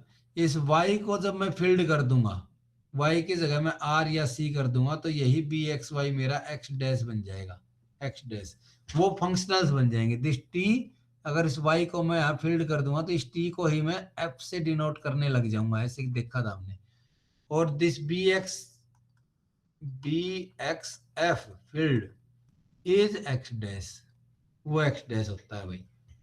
और फील्ड जो है ये मेरा या तो आर रहेगा या कॉम्प्लेक्स रहेगा, जो कि दोनों के दोनों कंप्लीट है, दोनों के दोनों कंप्लीट होते हैं। आर में भी कोसी सीक्वेंसेस कन्वर्ज करती हैं और सी में भी करती हैं। तो अब एक बी एक्स वाई के लिए रिजल्ट है, बी एक्स वाई के लिए, that if y is complete B x y is also complete. Result ये है कि बी एक्स वाई कंप्लीट हो जाएगा, B x y Banach space बन जाएगा if y is Banach space. अगर वाई कंप्लीट है तो बी एक्स वाई भी कंप्लीट हो जाएगा। ये रिजल्ट है, ये इंपॉर्टेंट रिजल्ट है, ठीक है। ये वाला कंप्लीटनेस का रिजल्ट यहाँ लिखा है, that if y is Banach space B x y is also Banach space. ठीक है भाई, ये वाली चीज अगर बनाक स्पेस है तो बी एक्स वाई भी बनाक स्पेस हो जाएगा। और हम फंक्शनल के लिए क्या कह रहे हैं, x dash is B x field, और फील्ड जो कि ऑलवेज कंप्लीट होता है, ऑलवेज बनाक स्पेस होता है, तो एक्स डैश इज ऑलवेज बनाक स्पेस। तो ये एक्स डैश और एक्स डबल डैश और ये सब बनेंगे, ये सब बनाक स्पेसिस बनेंगे, सब कंप्लीट होंगे। बनाक स्पेस होता था अपना non linear space plus complete, दो चीजें हो। नॉन लीनियर स्पेस तो ये सारे हैं, क्योंकि बाउंडेड ले रहा हूं, बाउंडेड वाले मैप ले रहा हूं, बाउंडेड के लिए नॉर्म डिफाइन की थी, तो ये वाले वेक्टर स्पेस मेरे x dash non linear space तो हैं। कंप्लीट होने की गारंटी ये वाला रिजल्ट दे देगा, हेंस दीज आर बनाक स्पेसिस। जैसे क्वेश्चन आ जाए, show that x dash is Banach space, तो आपको ये वाला रिजल्ट प्रूव करना है और फिर लिखना in X dash this Y is field, जो कि कंप्लीट होता आर या C, hence X dash is also B x F is Banach space, जो कि इक्वल टू एक्स डैश है। ठीक है भाई, स्टेटमेंट समझ गए। अगर y कंप्लीट हो तो बी एक्स वाई को कंप्लीट दिखाना है। तो बी एक्स वाई में है मेरे सारे बाउंडेड लीनियर फंक्शनल्स x से y पे, तो एक कोसी सीक्वेंस लेंगे बी एक्स वाई में, उसको कन्वर्जेंट प्रूव करेंगे। Convergent, every Kosi sequence is convergent, जिसको बनाक प्रूव करना है, बी एक्स वाई को करना है। बी एक्स वाई के अंदर एक कोसी सीक्वेंस लेनी है। बी एक्स वाई में क्या है, they are linear bounded linear operators from x to y. ये मेरे bounded linear, bounded plus linear इनकी सीक्वेंस है। टी एन एक सीक्वेंस लेंगे जो कि सारे के सारे बाउंडेड भी होंगे, लीनियर भी होंगे, और कोसी सीक्वेंस लेंगे ये, फिर इसको कन्वर्जेंट दिखाएंगे। Let T n be Cauchy sequence, ये कोसी सीक्वेंस ले ली और उसको कन्वर्जेंट फिर प्रूव करना है, ये कन्वर्ज करेगी, ऐसा प्रूव करेंगे। अब कोसी सीक्वेंस है टी एन, तो कोसी की डेफिनेशन कहती है कि एवरी एप्सिलॉन के लिए एक एन मिलेगा, इस एन से आगे जो मर्जी दो नंबर्स लो, टी एन और टी एम के बीच की दूरी लेस देन एप्सिलॉन होगी। टी एन और टी एम के बीच की दूरी, ये कोसी सीक्वेंस की डेफिनेशन कह रही है। और प्रूव करना है कि टी एन कन्वर्ज करेगा, T one T two T three, जो ये सीक्वेंस है ये कन्वर्ज करेगी किसी मैप टी को। तो टी मैप भी ढूंढना है पहले, तो जैसे बाकी आर एन और एल पी और ये सब किए थे और फंक्शंस की सीक्वेंस भी किया था सी एफ बी के अंदर भी, वैसे ही चलेगा ये भी। सी एफ बी के अंदर जैसे किया था वैसे ही बी एक्स वाई में चलेगा, कि पॉइंट वाइज लिमिट निकाल लूं पहले। इस टी एन में एक फिक्स पॉइंट एक्स पुट कर दो पूरी सीक्वेंस में, T one x T two x T n x. जो पॉइंट पुट करने के बाद ये कहाँ चले जाएंगे, ये अब ये एक्स से वाई में चले जाएंगे। पॉइंट पुट करने के बाद मैं इस सीक्वेंस में एक्स पुट कर दूंगा, कोई फिक्स एक्स, तो मैं ये सीक्वेंस आ जाएगी मेरी वाई के अंदर। ठीक है भाई, एक्स पुट करने पर उस सीक्वेंस के बारे में चेक कर रहे हैं कि वो कोसी सीक्वेंस होगी या क्या होगी, वो कन्वर्जेंट होगी क्या होगी, पॉइंट वाइज कन्वर्ज करेगा कि नहीं करेगा।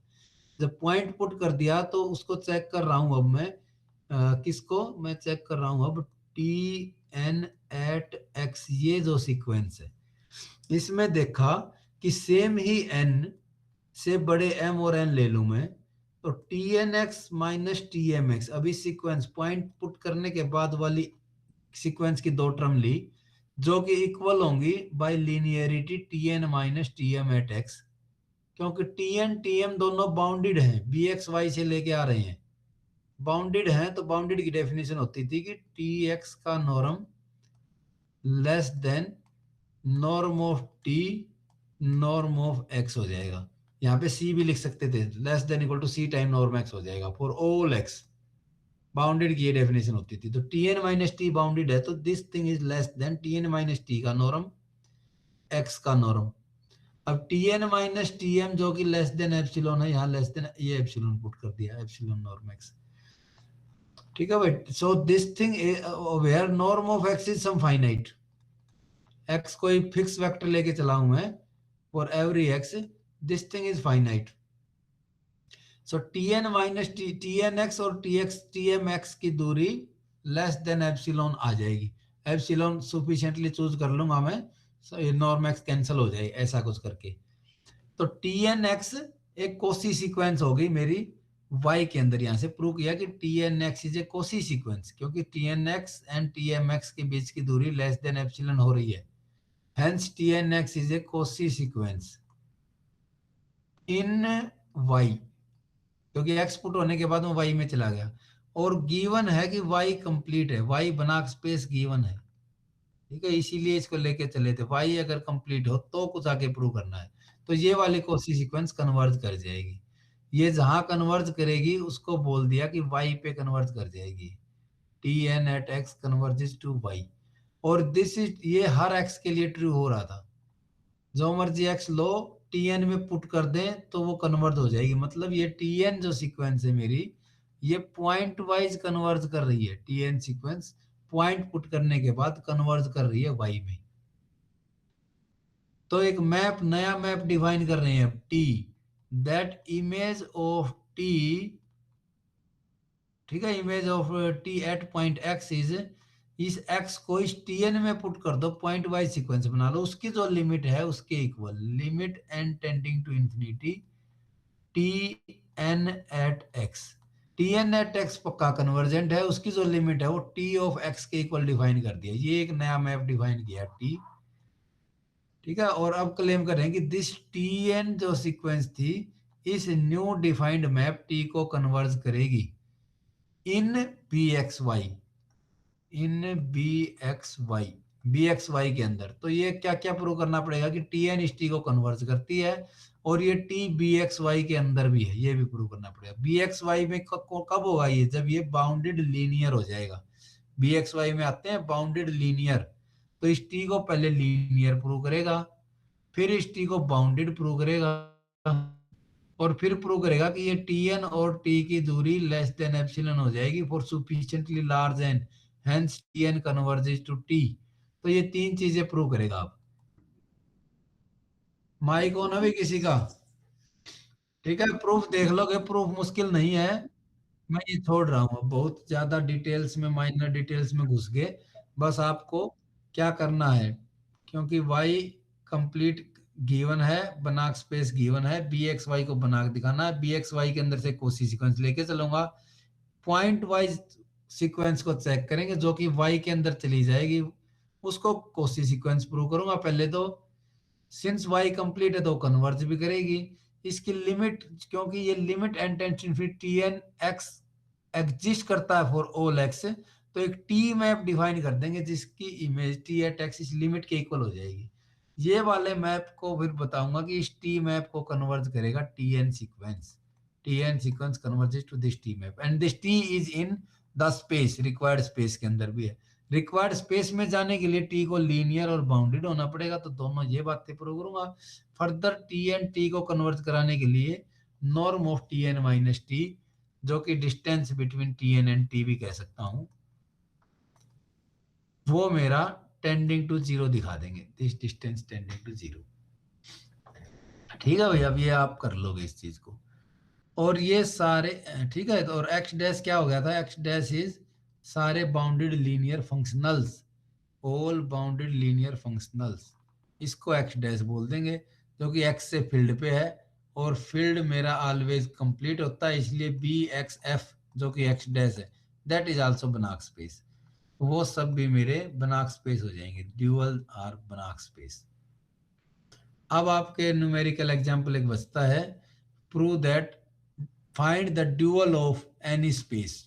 जो नॉर्म्ड स्पेस आपने पढ़ रखे हैं वो पढ़ रखे हैं R n, L p space, L one space, ये सब पढ़ रखे हैं, ठीक है। इनका ड्यूअल निकालना है। What is dual? ड्यूअल का मतलब क्या है कि अगर आर एन का ड्यूअल निकालना हो, that is R n prime निकालना हो, ये इसमें आएंगे वो वाले फंक्शनल्स, वो वाले एफ आएंगे जो कि आर एन से आर पर डिफाइंड होंगे और ये बाउंडेड होंगे, लीनियर होंगे, बाउंडेड एंड लीनियर होंगे। वो सारे फंक्शनल्स इकट्ठे किए हैं, उस स्पेस को दिखाना वो क्या आएगा भाई, ठीक है। सारे फंक्शनल्स जो आर एन से आर पे डिफाइंड होंगे, बाउंडेड लीनियर फंक्शनल्स, वो क्या निकल के आएगा, उसकी शक्ल कैसी दिखेगी। और यहाँ पे प्रूव करना है इसी चीज को, that this is again R N ही आ जाएगा, आर एन का ड्यूअल आर एन ही रहेगा, ठीक है। आर एन का ड्यूअल आर एन ही रहेगा, यानी कि ये वाले जो फंक्शनल्स हैं उसको आइसोमोर्फिक टू आर एन ही प्रूव करना है। आइसोमोर्फिक, अब एक वर्ड लिया है हम आइसोमोर्फिक। दो वेक्टर स्पेस आइसोमोर्फिक कब होंगे? अब ऐसे तो देखो दोनों चीजें अलग अलग दिख रही हैं, एक आर एन और एक फंक्शंस ऑन आर एन, तो इसके एलिमेंट तो फंक्शंस हैं, इसके एलिमेंट वेक्टर हैं टप्पल के, दोनों एक चीज तो है नहीं, लेकिन दोनों इक्विवेलेंट हैं। इक्विवेलेंट को आइसोमोर्फिक भी बोलते हैं भाई। अब ग्रुप में आइसोमोर्फिज्म कुछ और होता है, वेक्टर स्पेसेस में आइसोमोर्फिज्म होता था, एक्स और वाई अगर दो वेक्टर स्पेस हैं तो इसको इनको आइसोमोर्फिक बोल दूंगा अगर कोई लीनियर ट्रांसफॉर्मेशन इनके बीच में मिल जाए जो कि 1 1 और ऑन टू भी हो, 1 1 ऑन टू लीनियर मैप मिल जाए तो उसको एक्स और वाई को आइसोमोर्फिक बोल देंगे एज ए वेक्टर स्पेस। लेकिन यहाँ पे वेक्टर स्पेस नहीं है, इधर नॉर्म्ड लीनियर स्पेसिस हैं। नॉन लीनियर स्पेस को फर्दर ये प्रॉपर्टी तो हो ही हो, 1 1 ऑन टू लीनियर, नॉर्म भी प्रिजर्व हो रही हो, नॉर्म प्रिजर्विंग मैप हो ये, नॉर्म प्रिजर्विंग। नॉर्म प्रिजर्विंग का मतलब क्या कि अगर यहां से एक्स लूंगा मैं, इधर उसकी इमेज टी एक्स आएगी, टी एक्स का नॉर्म और एक्स का नॉर्म सेम हो, ऐसा भी साथ के साथ चाहिए, तब उसको बोल देंगे कि ये नॉन लीनियर स्पेसिस अब आइसोमोर्फिक हैं। अगर इसके बीच में एक 1 1 onto linear norm preserving map मिल जाए तो वो वाला मैप ढूंढना है आपको, जो 1 1 ऑन टू लीनियर और नॉर्म प्रिजर्विंग हो। किस किस के बीच में? आर एन डैश और आर एन के बीच में। आर एन के अंदर तो एलिमेंट दिखता है ऐसा, आर एन का एलिमेंट कैसा होता है? एन टप्पल का एलिमेंट, ठीक है। एन टप्पल का एलिमेंट को लिख सकता हूं मैं, अगर बेसिस की टर्म में लिखना हो, E1 E2 EN बेसिस की टर्म में लिखना हो तो आर एन का तो एलिमेंट हो जाएगा तुम्हारा जाई 1 E1 प्लस जाई 2 E2 प्लस प्लस प्लस जाई एन EN, ठीक है। ये प्लस प्लस करके लिख दिया, या फिर अलग अलग लिखो तो एन टप्पल का लिखना है तो मैं लिख सकता हूँ जाई 1 जाई 2 जाई एन, जो इस प्रूफ में यूज कर रखा है। अदरवाइज तो मैं x1 x2 xn करके लिखता है एन टप्पल का एलिमेंट को, ठीक है। xi1 xi2 xin एक आर्बिट्रेरी एलिमेंट rn का, और rn डैश का आर्बिट्रेरी एलिमेंट तो फंक्शनल आएगा, इसका एलिमेंट तो फंक्शनल दिखेगा जो कि rn से r पे मैप है।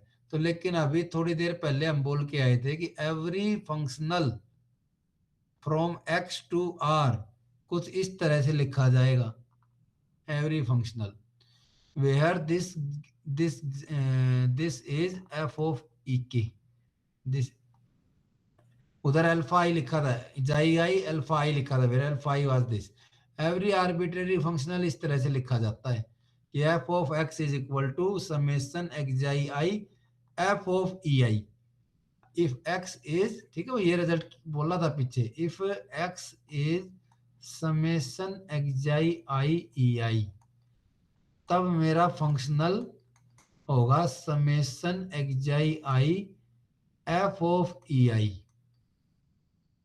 ऐसे करके लिखा जाएगा फंक्शनल को। तो यहां से क्या रिलेट कर रहा हूं मैं, इस एफ फंक्शनल, अब यहां से कोई एलिमेंट एफ लोगे और इधर से एक्जाई आई जो ये एलिमेंट है, नहीं एक्जाई आई नहीं, ये F of E I, F of E I से पूरा एफ जनरेट हो रहा ना, तो एफ ऑफ ई आई जो कि मेरा gamma one gamma two gamma n है, ऐसे करके मैप डिफाइन कर दूंगा मैं। क्या मैप डिफाइन करूंगा मैं, एक दिस मैप का नाम दे देता हूं कैपिटल, ऐसा ऐसे वाला एफ लिख देता हूं, this is a map from R n, लिखा नहीं जा रहा, आर एन, रुको, ठीक है भाई, बस ये समझा रहा हूँ कि करना क्या है इस तरह के प्रूफ्स में। आगे एलपी स्पेस का भी आएगा, ड्यूअल निकालना है, L1 का भी ड्यूअल निकल आएगा, सबके स्टेप सेम चलेंगे। करना क्या है मुझे, डैश में और सिंपल में 1 1 onto linear norm preserving map ढूंढना। तो पहले वो मैप डिफाइन करना ना चाहिए, कौन सा मैप, जिसको मैं 1 1 onto linear norm preserving prove कर दूं, वो मैप है इस केस में तो आर एन डैश से आर एन पे एक मैप है जो कि एफ पे ऑपरेट होगा। आर एन डैश का एलिमेंट तो एफ टाइप के हैं, एफ पे ऑपरेट होके आंसर दे देगा आर एन का एलिमेंट जो कि है gamma one gamma two gamma N, where gammas are related with this way, ठीक है, एफ से ऐसे रिलेटेड होगा, गामा के इज एफ ऑफ ई के, आर एन का e one e two e n basis F पे कैलकुलेट करो, जो इमेजेस आएंगी gamma one gamma two gamma n, ये कैपिटल एफ एक मैंने मैप डिफाइन कर दिया, ठीक है भाई। इस एफ मैप को 1 1 ऑन टू लीनियर और नॉर्म प्रिजर्विंग, ये सब प्रूव करना है। यानी कि नॉर्म प्रिजर्विंग का मतलब क्या, कि इस गामा की नॉर्म, ठीक है, इसकी नॉर्म और एफ की नॉर्म सेम होगी। 1 1 का मतलब क्या, 1 1 ऑन टू, तो ये इस बात से प्रूव हो रहा है कि भाई every transformation, information about a transformation is equivalent to having information about its basis elements, basis पर इमेज पता है और पूरी डोमेन पे पता है, these are the same thing, 1 1 onto relation है दोनों के बीच में। तो वो तो प्रूव ये नहीं कर रहा, वो तो यूजी का काम था। अब लीनियर प्रूव करेगा, ठीक है, this map is linear, capital F map is linear. और दूसरा नॉर्म प्रिजर्विंग, नॉर्म प्रिजर्विंग का मतलब क्या हो जाएगा, यानी कि एफ की नॉर्म और इस एफ की इमेज जो कि कैपिटल एफ ऑफ एफ है, इसके इक्वल, कैपिटल ऑफ एफ जो कि gamma one gamma two gamma n के, तो इस गामा वेक्टर, इसको गामा लिख देता हूँ, गामा की नॉर्म के इक्वल हो जाएगा। और गामा की नॉर्म है दिस इज समेशन, इनका स्क्वायर करो, गामा आइज का स्क्वायर और उसका अंडर रूट, तो नॉर्म ऑफ एफ को इसके इक्वल प्रूव करेगा, ठीक है। यहाँ पे इन्हें ये प्रूव कर रखा है that norm of F is equal to norm of gamma, gamma one gamma two का स्क्वायर करो, ऐड करो, अनरूट करो, वही नॉर्म होता है length, norm is length, length in R n is this by this formula, ठीक है। तो ये तो नॉर्म प्रिजर्विंग प्रूव कर दिया यहाँ तो, नॉर्म प्रिजर्विंग, और ऐसे आर्बिट्ररी एफ लेके चला था ये, ठीक है, इसकी नॉर्म इसके इक्वल दिखा दिया। तो है अभी कह रहा है इसलिए वो वाला मैप, ठीक है, आर एन डैश से आर एन पे वो वाला मैप जो एफ की इमेज ये गामा के दे रहा है, गामा के वेयर गामा के is F of I, this is norm preserving since it is linear also, जो कि इसने प्रूव नहीं किया, आप प्रूव कर सकते हैं लीनियर के लिए, that F of alpha F plus beta G, ये निकाल सकते हो, ये क्या आएगा, ये मेरा alpha times F of F plus beta times F of G, इसके इक्वल प्रूव करना है। एंड बाइजेक्टिव, और ये मैप बाइजेक्टिव भी होगा, 1 1 ऑन टू भी होगा, ये सब भी प्रूव करना है, जो किसने प्रूव नहीं किया, इसने सीधा लिख दिया, उस नोट्स वाली में शायद प्रूव कर रखा होगा आपका, डी वाली में सिर्फ नॉर्म प्रिजर्विंग प्रूव किया है यहाँ पे। Hence this is isomorphism. ऐसे करके प्रूव करने हुए सारे। L1 is L infinity. तब L इंफिनिटी के अंदर तो एलिमेंट होते हैं बाउंडेड सीक्वेंसेस, बाउंडेड सीक्वेंसेस, और L1 के अंदर इमेज होती है वो वाली सीक्वेंस जिनके पावर 1 करने पर एज ए सीरीज वो कन्वर्जेंट हो, ठीक है, एज ए सीरीज कन्वर्जेंट हो। तो उसके ऊपर उसका तो ड्यूअल लेना है मुझे, उसका ड्यूअल, यानी कि L1 से और R के ऊपर फंक्शनल डिफाइन करना, बाउंडेड लीनियर फंक्शनल्स, वो सारे इकट्ठे किए, वो तो डोमेन है। और वहां से L इंफिनिटी पे एक कैपिटल F एक मैप डिफाइन करोगे, उस कैपिटल F मैप को 1 onto linear norm preserving prove करोगे, ठीक है भाई, ड्यूअल ऑफ L1 से L इंफिनिटी पे। वो कैसे डिफाइन करूंगा, क्योंकि ड्यूअल ऑफ L1 प्राइम जो है, 1 मिनट टाइम दो, हैंग हो गया सिस्टम। कितने बच्चे, कोई सुन भी रहा है भाई सामने? Yes sir. यस जी सर। भाई, थैंक यू। कोई तो है, मतलब भूतों को नहीं पढ़ा रहे। Yes sir.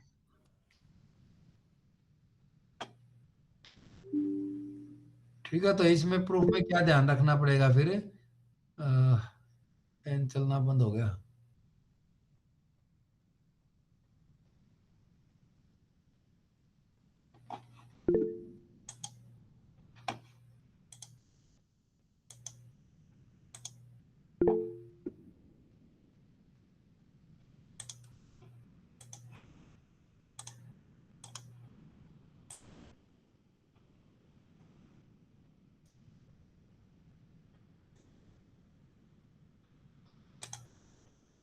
हाँ, फिर से शेयर कर रहा हूँ, स्क्रीन चली गई थी।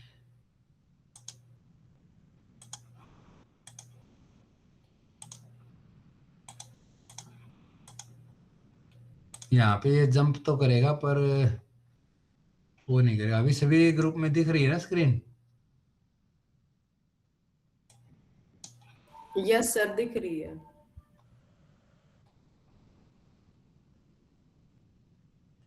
ये करना चाह रहे थे, dual of L1 is L infinity, यानी कि L1 का स्टार, L1 का ये 1 है, L1 star is isomorphic to L infinity. तो यहाँ से यहाँ पे मैप डिफाइन करेंगे कैपिटल F। तो कैपिटल F एक मैप जो कि स्मॉल f पर अप्लाई होगा और L इंफिनिटी की एक सीक्वेंस दे देगा। L इंफिनिटी में होती है बाउंडेड सीक्वेंस, तो एक बाउंडेड सीक्वेंस आंसर दे देगा। बाउंडेड सीक्वेंस है मेरी जो कि गामा 1 गामा 2 गामा ऐसे चलती रहेगी, ठीक है, और वो F से ऐसे रिलेटेड होगी बाय दिस। इस E1 का एक बेसिस लेंगे, L1 का, सॉरी L1 स्पेस का। वैसे तो आपकी जानकारी के लिए बता दूं, L1 का कोई बेसिस होता ही नहीं है। बेसिस तो होगा हर वेक्टर स्पेस का, पर उसको हम लिख नहीं सकते, उसकी डायमेंशन अनकाउंटेबल होती है, अनकाउंटेबल। और अनकाउंटेबल ऑब्जेक्ट्स को पहला दूसरा तीसरा ऐसे करके नहीं लिख सकते। तो इसका बेसिस को नहीं लिख सकते, लेकिन एक बेसिस को रिड्यूस, थोड़ा सा बेसिस को मॉडिफाई कर देते हैं डेफिनेशन को, उसको बोलते हैं साउडर बेसिस, ठीक है, साउडर बेसिस। ये सेक्शन 2.3 में बताया था इसने, क्योंकि बेसिस की डेफिनेशन होती थी लीनियरली इंडिपेंडेंट और स्पैन दोनों काम करे, और साउडर बेसिस में आ जाएगा लीनियरली इंडिपेंडेंट प्लस जो कि स्पैन में होता था finite linear combinations, α1 E1 plus α2 E2 plus plus αn En, finite length ही लेते थे स्पैन के लिए। अगर इस लेंथ को इनफाइनाइट भी ले लूं, वो वाला स्पैन, स्पैन की डेफिनेशन चेंज कर दी जिसमें मैं इनफाइनाइट लीनियर कॉम्बिनेशन ले सकता हूँ, इनफाइनाइट लेंथ के लीनियर कॉम्बिनेशन। अगर ऐसे करके हर एलिमेंट को लिख पाऊं तो उसको बोल देते हैं साउडर बेसिस, ठीक है भाई। सिंपल बेसिस में linear independent plus finite linear combination, finite length के लीनियर कॉम्बिनेशन, और साउडर बेसिस में linear independent plus infinite length के साथ। So every element of L1 का जो मर्जी एलिमेंट लो आप, कोई भी सीक्वेंस xn L1 की लेंगे, x1 सीक्वेंस L1 से लूंगा, तो इस xn सीक्वेंस को मैं एक बेसिस ये ढूंढ के लाया E1 E2 ऐसे करके बेसिस, इसके लीनियर कॉम्बिनेशन में लिखना है, और ये इनफाइनाइट लेंथ का है जो कि काउंटेबल है। जब 1 2 लिख रहा हूं तो काउंटेबल, एक्चुअल बेसिस नहीं है ये, पर एक्शन को मैं as a infinite linear combination का मतलब क्या हो जाएगा, सीरीज। इनफाइनाइट लीनियर कॉम्बिनेशन का मतलब हो जाएगा सीरीज।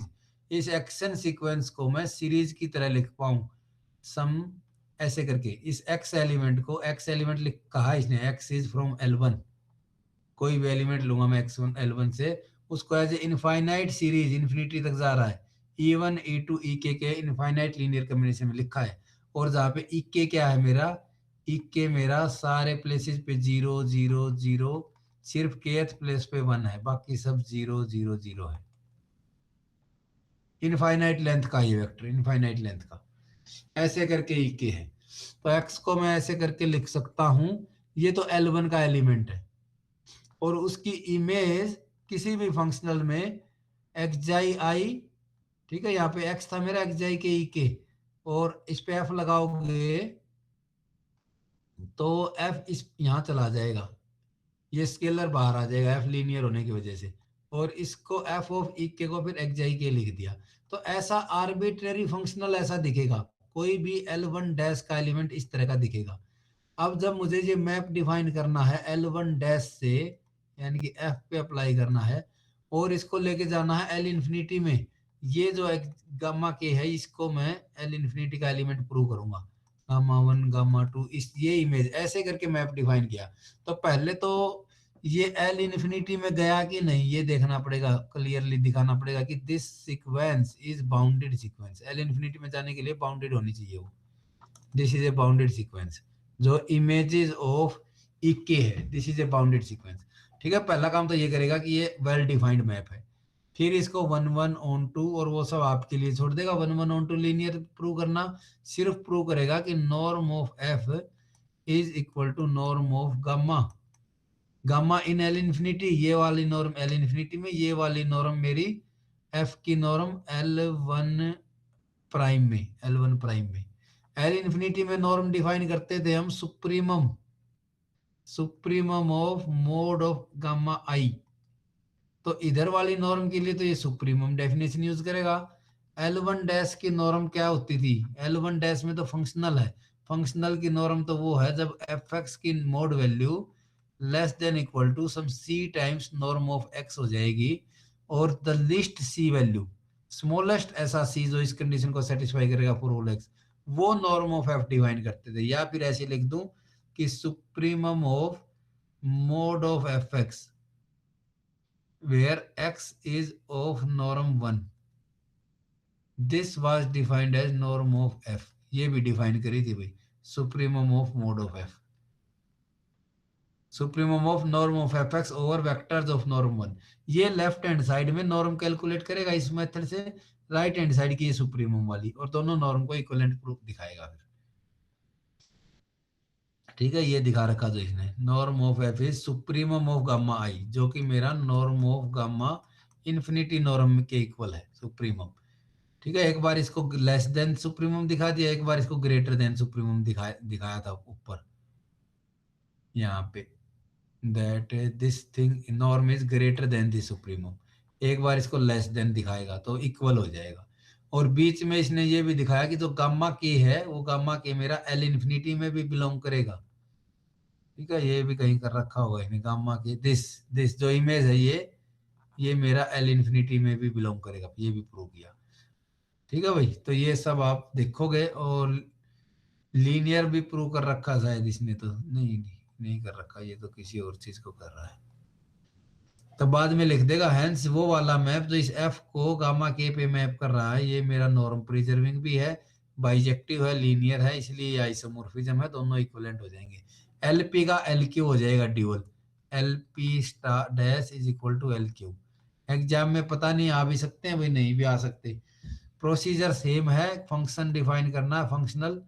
ठीक है, एफ से एल क्यू के एलिमेंट पे ऐसे करके। तो अपनी 2 यूनिट कंप्लीट हो गई है भाई, यहाँ तक सिलेबस एक बार देख लो क्या क्या कर लिया हमने, टाइम पड़ा है अभी तो।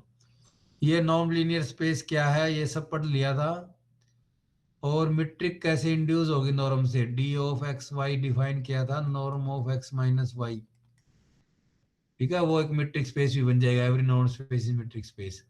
बनाक स्पेस क्या था, नॉन लीनियर स्पेस प्लस कंप्लीट जो हो जाएगा, उसके एग्जांपल भी किए थे, all these are with d infinity, d infinity के साथ बनाक स्पेस कंप्लीट भी बन जाते थे, इनकी कंप्लीटनेस भी करी है। नॉन कंप्लीट इनकम्प्लीट एग्जांपल किया था C01 विद D1 डिस्टेंस, जो कि इंटीग्रेशन वाला था, 0 से 1 mode of F T minus G T, इसके साथ मेरा कंप्लीट नहीं होगा, नॉट कंप्लीट होगा। और ये होल्डर और मिन्कोवास्की भी कर ली, ठीक है, बनाक स्पेस सब स्पेसिस भी पढ़ लिए थे, होल्डर एंड मिन्कोवास्की इनक्वलिटी भी कर लिया, ठीक है। तो ये सब कर चुके हम, सिर्फ ये एक टॉपिक बचा है, ये completeness of quotient spaces. Quotient spaces होते हैं कोशेंट ग्रुप, जैसे जी बाई एच लिखते थे, ऐसा ही कोशेंट स्पेस इसमें बनेगा, x by F, x by y, वो वाले कंप्लीट होंगे कि नहीं होंगे, ठीक है, वो छोड़ दिया हमने, बाकी सब में से कंप्लीट हो जाएगा। फाइनाइट डायमेंशन के बहुत सारे रिजल्ट्स पढ़ लिए हमने, उसके सब स्पेसिस के और फाइनाइट डायमेंशन के, कि फाइनाइट डायमेंशन वाले सारे कंप्लीट होंगे, सारे क्लोज होंगे, all norms are equivalent. Finite dimensional वाला ठीक है, फाइनाइट डायमेंशनल वाला रिफ्लेक्सिव होता है, ये भी प्रूव किया है, that finite dimensional thing is reflexive. X star X double star dimension same, ये सब किया था। सेकंड कंजुगेट, जो सेकंड ड्यूअल जो हमने डिफाइन किया एक्स डबल स्टार, उसी को सेकंड कंजुगेट बोलते हैं, second conjugate. X dash define किया, set of all bounded linear functionals, अब इसको डोमेन लेके फिर से एक्स डबल स्टार डिफाइन कर सकता हूँ। तो ये वाले दो टॉपिक भी हो गए। बाउंडेड लीनियर ट्रांसफॉर्मेशंस, जो कि बी एक्स वाई से लिखेंगे, अगर y कंप्लीट होगा तो बी एक्स वाई भी बनाक स्पेस बन जाएगा, ये प्रूव कर लिया। Equivalence of continuity and boundedness, bounded और एक कंटिन्यूअस फंक्शन एक ही बात है। Space of all bounded linear transformation, ये बी एक्स वाई, ये तो बाउंडेड की डेफिनेशन है, बाउंडेड लीनियर, ये बी एक्स वाई भी पढ़ लिया। कंटिन्यूअस लीनियर फंक्शनल पढ़ लिए, सारे बाउंडेड ही कंटिन्यूअस हैं। कॉन्जुगेट स्पेस एक्स डैश भी पढ़ लिया, तो सेकंड यूनिट भी कंप्लीट होगी। एक्स डैश निकालने, एल अभी जो देख रहे थे, आर एन का डैश आर एन ही होगा, L one dash L infinity होगा, ये सब कॉन्जुगेट स्पेसिस। एक थ्योरम ये छोड़ रहे हैं, हार्न बनाक एक्सटेंशन थ्योरम, अगर आएगी तो 16 मार्क्स की आएगी, नहीं तो नहीं आएगी। अब थर्ड यूनिट शुरू कर रहा हूँ भाई, थर्ड यूनिट का थोड़ा सा जिक्र करेंगे, क्योंकि हाँ इसको छोड़ रहा हूँ, अगर टाइम बचेगा तो लास्ट डे में करा दूंगा, इसका पिछले से अगले से कोई लेना देना नहीं है।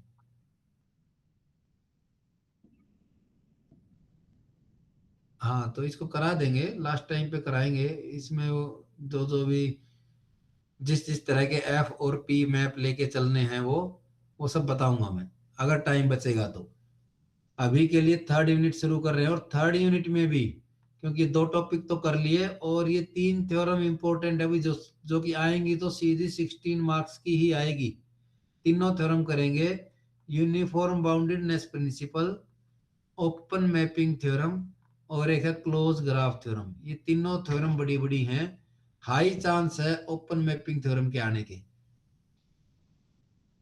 ठीक है। तो ये तीन थ्योरम और करेंगे, थर्ड यूनिट कंप्लीट हो जाएगी। फिर आज शुरू करता हूं मैं, यूनिफॉर्म बाउंडेडनेस प्रिंसिपल क्या होता है, और जिसको ये पहले वाला टॉपिक में भी इंटरेस्ट हो, ridge representation theorem for bounded linear functionals on capital LP and CAB space, इसमें अगर किसी का इंटरेस्ट है तो इसको भी लास्ट डे में डिस्कस करेंगे, जब हान बना और ये इकट्ठा कर।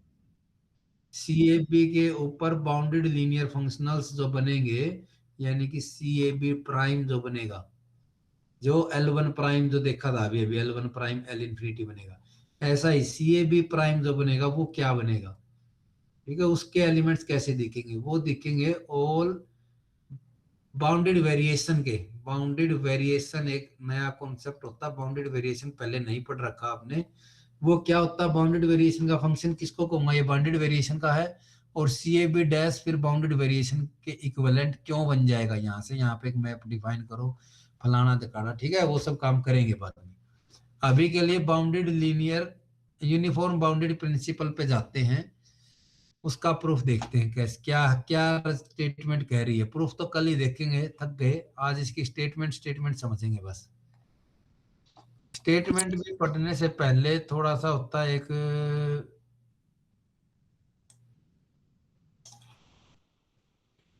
ये तो आन डिकम्पोज आनबनाक थ्योरम बाद में देखेंगे। आनबनाक थ्योरम वैसे मुश्किल नहीं है, हाँ अभी के लिए इसको छोड़ ही देते हैं, अभी के लिए सर ये रिप्रेजेंटेशन थ्योरम भी बहुत बार आई हुई है पीवाईक्यू में। हाँ आएगा, ये भी पढ़ा देंगे, चलो आपको पढ़ना है तो। बाउंडेड वेरिएशन की चीज क्या होती है ये बता के, और फिर ये रिप्रेजेंटेशन थ्योरम आ जाएगा। सीएबी का, सीएबी के जो फंक्शनल्स होंगे, सीएबी डैश जो होगा, वो कोई भी बाउंडेड लीनियर फंक्शनल जो भी होगा, वो मेरा एक बाउंडेड वेरिएशन का फंक्शन एग्जिस्ट करेगा डब्लू, ठीक है, जिसकी वेरिएशन एफ फंक्शन के नॉर्म के इक्वल होगी, और ये फंक्शनल इस तरह की रिप्रेजेंटेशन में आ जाएगा। इसको बोलते हैं रिमान स्टिल्जे इंटेग्रल। तो उसमें कई चीजें नहीं आ गई। रिमान स्टिल्जे इंटेग्रल क्या है, बाउंडेड वेरिएशन क्या है, इसको सबसे बाद में लेंगे।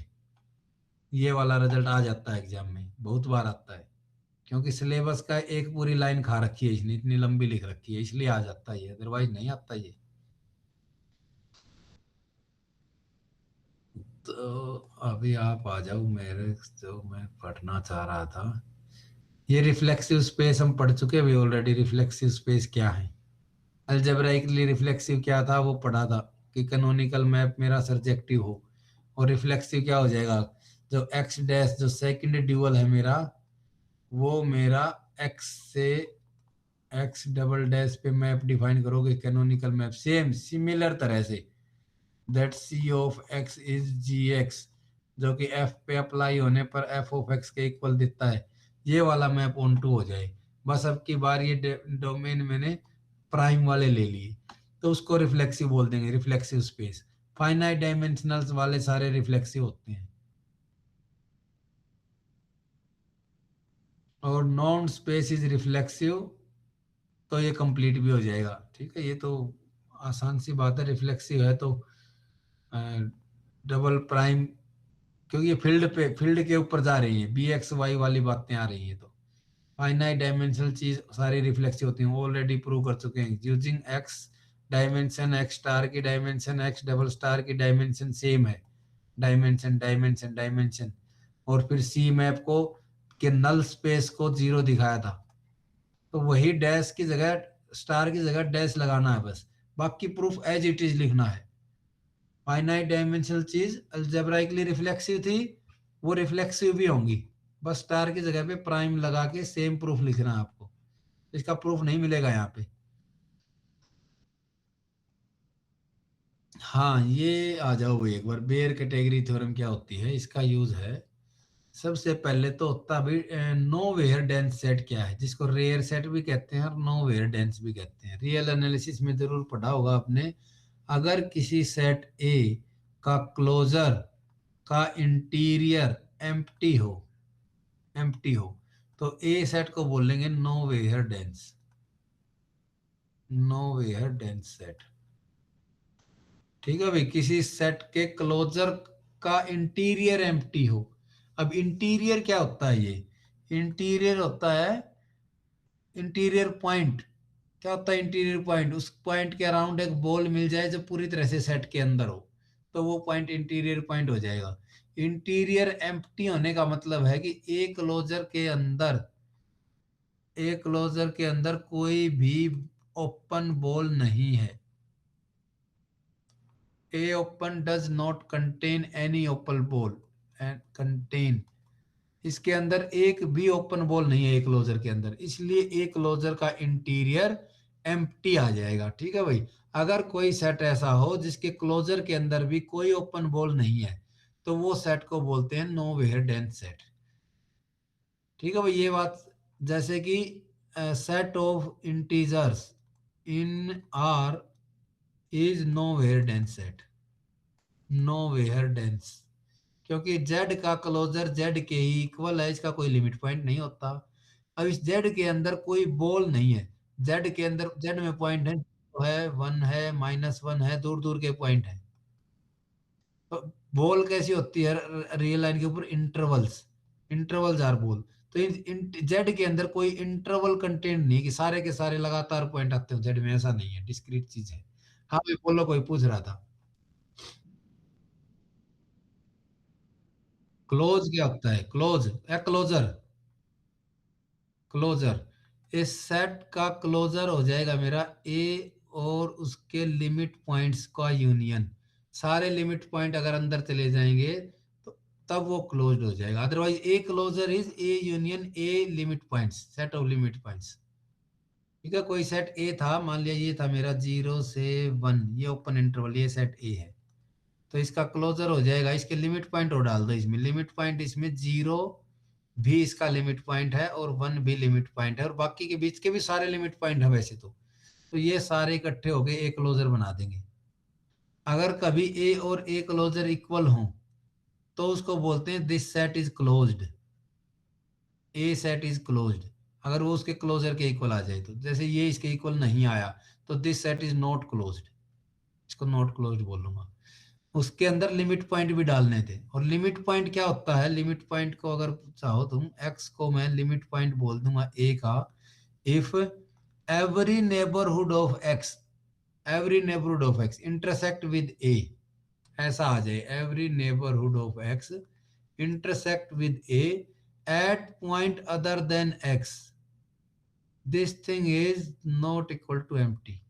वो एम्प्टी ना आए, कुछ ना कुछ आए इंटरसेक्शन में। हर नेबरहुड, एवरी डेल्टा नेबरहुड, जो मर्जी नेबरहुड लो एक्स की, एक्स के अलावा भी कहीं ना कहीं ए से इंटरसेक्ट करे। जैसे कि 0 इसका लिमिट पॉइंट है, क्योंकि ये मेरा 0 पॉइंट है, 0 पॉइंट है, ये मेरा 1 पॉइंट है मान लो। ओपन इंटरवल मेरा ए सेट है, तो 0 के ऊपर जो मर्जी नेबरहुड लो मैं, कितनी भी छोटी, ओपन इंटरवल 0 से 1 के साथ इन पॉइंट्स पर जरूर इंटरसेक्ट करेगी। यहाँ पे 0 से 1 इंटरवल के पॉइंट्स जरूर आएंगे उस बॉल में, जितनी छोटी बॉल ले लूं मैं। तो 0 से दोनों तरफ के पॉइंट आएंगे, इधर वाले पॉइंट आते ही लेफ्ट राइट साइड वाले 0 से 1 इंटरवल के साथ इंटरसेक्ट कर गया, इसलिए 0 is limit point. Why 1 is limit point, क्योंकि 1 के ऊपर जितनी मर्जी छोटी बॉल ले लो, इस इंटरवल के पॉइंट्स जरूर आ जाएंगे, यहाँ वाले पॉइंट्स, इसलिए 1 इज आल्सो लिमिट पॉइंट। ठीक है भाई, तो ये सब छोड़े अब यहीं पे कि ए क्लोजर के अंदर अगर कोई ओपन बॉल नहीं है तो उसको बोल देते नो वेयर डेंस सेट। अब बेयर कैटेगरी थ्योरम एक होती थी, ये कहती थी अगर कोई स्पेस कंप्लीट है तो उसको countable union of nowhere dense sets में नहीं लिख सकते। ठीक है भाई, उसको नहीं लिख सकते। अगर एक्स को लिख दिया मैंने यूनियन ऑफ समथिंग, तो कोई ना कोई एक नॉट नो वेयर डेंस जरूर रहा होगा। ठीक है, तो मैं, मेरी वाली लैंग्वेज ठीक थी पहले वाली, कि अगर एक्स कंप्लीट हो, जो कि हम बहुत सारे स्पेसिस को कंप्लीट प्रूव कर चुके हैं ऑलरेडी, तो उसको मैं कभी भी नहीं लिख सकता union k is equal to 1 to infinity countable union of AKs where all AKs are nowhere dense, nowhere dense, ऐसे करके नहीं लिख सकते भाई। नोवेयर डेंस की यूनियन में कंप्लीट स्पेस को नहीं लिख सकते। This is Baire category theorem. तो इसको सिर्फ याद रखोगे कि जब भी, ठीक है, नहीं लिख सकते तो इसका उल्टा लिखा है यहाँ पे कि जब भी मैंने एक्स को यूनियन में लिख पाया तो कोई ना कोई एक, एटलीस्ट एक के ऐसा जरूर मिलेगा जो कि नोवेयर डेंस नहीं था। ठीक है, उसके अंदर कोई ना कोई ओपन बॉल जरूर थी, नॉन एम्प्टी ओपन बॉल उसके अंदर जरूर थी। नो वेडेंस के लिए क्या था कि उसके अंदर कोई ओपन बॉल नहीं होगी, तो इन एकेज में किसी ना किसी एके में ओपन बॉल जरूर मिलेगी। अगर कंप्लीट को मैंने ऐसे लिखा काउंटेबल यूनियन में, इसका यूज करेंगे प्रूफ में to prove that uniform boundedness theorem. Statement आज भी बोल लेंगे, स्टेटमेंट कल भी बोल लेंगे, क्योंकि अपने पास टाइम है। यूनिफॉर्म बाउंडेडनेस थ्योरम क्या कह रही है भाई? अगर Tn कोई सीक्वेंस है बाउंडेड लीनियर ऑपरेटर्स की एक्स से वाई पे, एक्स से वाई पे T1 T2 Tn सारे के सारे मैप हैं, Ti all are map from x to y, जहां पे x मेरा ब्लॉक स्पेस गिवन है, x को कंप्लीट गिवन है, नॉन लीनियर स्पेस भी है और कंप्लीट भी है। y के बारे में, y को सिर्फ नॉन लीनियर स्पेस गिवन है, ये non linear space plus complete दोनों गिवन है एक्स, वाई सिर्फ नॉन लीनियर स्पेस है। ऐसे करके एक टी आई एक बहुत सारे सीक्वेंस है बाउंडेड लीनियर ऑपरेटर्स की। बाउंडेड फिर से मैं एक बार याद कर लूं कि बाउंडेड तो ये होता था कि टी एक्स का norm less than C times norm of X हो जाए for all X, so if there exist some C, तो टी को बोल देंगे बाउंडेड नॉर्म का। तो ऐसे ये टी आई है सारे, ये सारे टी आई में कोई ना कोई सी एग्जिस्ट कर जाता है, ठीक है, हर टी आई के लिए सी आई लिख सकता हूँ मैं, टी आई के लिए सी आई एग्जिस्ट कर जाता है। इन दैट केस अब स्टेटमेंट आगे बढ़ती है भाई, क्या कह रहा है कि if this thing is bounded, ये क्या है, ये टी एन सीक्वेंस नहीं है, टी एन सीक्वेंस के अंदर एक्स पुट कर दिया मैंने, for each x point wise sequence जो बनेगी, ये टी आई मैप थे एक्स से वाई पे, टी एन सीक्वेंस बनेगी sequence of bounded linear operators, bounded linear operators की सीक्वेंस में एक्स पुट कर दूं मैं, t1x t2x, ये सीक्वेंस हो जाएगी y के अंदर x पुट करने के बाद, और ये वाली sequence for each x bounded हूं, if this thing is bounded, ठीक है, बाउंडेड फॉर एवरी x, इसका मतलब है बाउंडेड होने का मतलब कि इसका norm less than C X हो for some C X, for each x जो मर्जी x लो, this thing is less than some constant, तो बाउंडेड है। अब x चेंज करूंगा तो हो सकता है ये अपर बाउंड कोई अलग आ जाए, लेकिन बाउंड जरूर एग्जिस्ट कर रहा है, बाउंडेड सारी है, ठीक है, तो इसलिए सी के नीचे x लिख दिया इसने। एक ही यूनिफॉर्म बाउंड नहीं है कि सारे के सारे एक ही नंबर से छोटे हो जाए ना, सबके लिए x पर डिपेंडिंग अपर बाउंड आ रहा हो। इन that case this sequence tn sequence is also bounded. अगर पॉइंट पुट करने पर बाउंडेड हो रहा हो y के अंदर, तो बिना पॉइंट पुट करे tn मेरा बाउंडेड हो जाएगा बी एक्स वाई के अंदर, space of all bounded linear operators from x to y, इसके अंदर tn बाउंडेड हो जाएगा, यानी कि tn की नॉर्म लेस देन सम c हो जाएगा फॉर ऑल n। ठीक है भाई, स्टेटमेंट समझ गए, point wise bounded in y implies uniformly boundedness of tn sequence in bxy। ये प्रूव करना है, इसको प्रूव करेंगे कल, और इसमें यूज होगा बेयर कैटेगरी थ्योरम का, जो कि कह रही थी कंप्लीट स्पेस को countable union of no variant set नहीं लिख सकते। अगर आपने किसी स्पेस को काउंटेबल यूनियन में लिख दिया तो कम से कम एक एक के ऐसा जरूर मिलेगा जिसके अंदर ओपन बॉल होगी, ओपन बॉल होगी, इस लॉजिक का यूज कर लेगा ये। ठीक है भाई, प्रूफ आसान सा है, 2 मिनट का प्रूफ है, 5 मिनट लगा लेंगे हम कल। आज के लिए आप लीव कर सकते हो, अटेंडेंस में सेव कर लेता हूँ, कल फिर इसी टाइम मिलेंगे। सर जो आपने असाइनमेंट के लिए क्वेश्चन दे रखे हैं वो 8 के 8 करने हैं असाइनमेंट में? कर लो भाई, सारे कर लो, क्या दिक्कत है, एग्जाम में क्या पता उनमें से 4 क्वेश्चन आ जाए।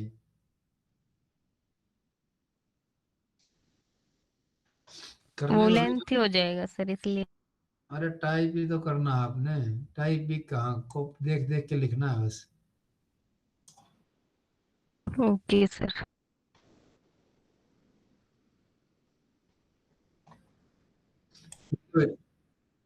दवा क्या,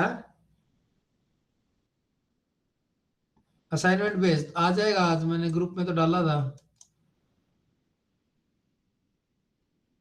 ग्रुप में तो ऑलरेडी डाल रखा है असाइनमेंट, बाकी आपके पास ईमेल भी आ जाएगी डॉक्टर जगबीर से, आजकल में आ जाएगी कभी।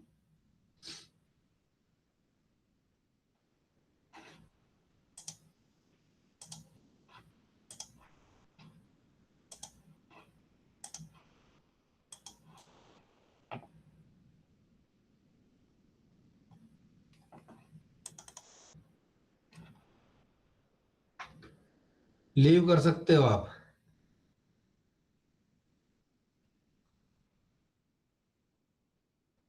तो इस चैट बॉक्स में फोन नंबर डाल दो भाई, कोई ना कोई ऐड कर देगा आपको, कोई भला मानस।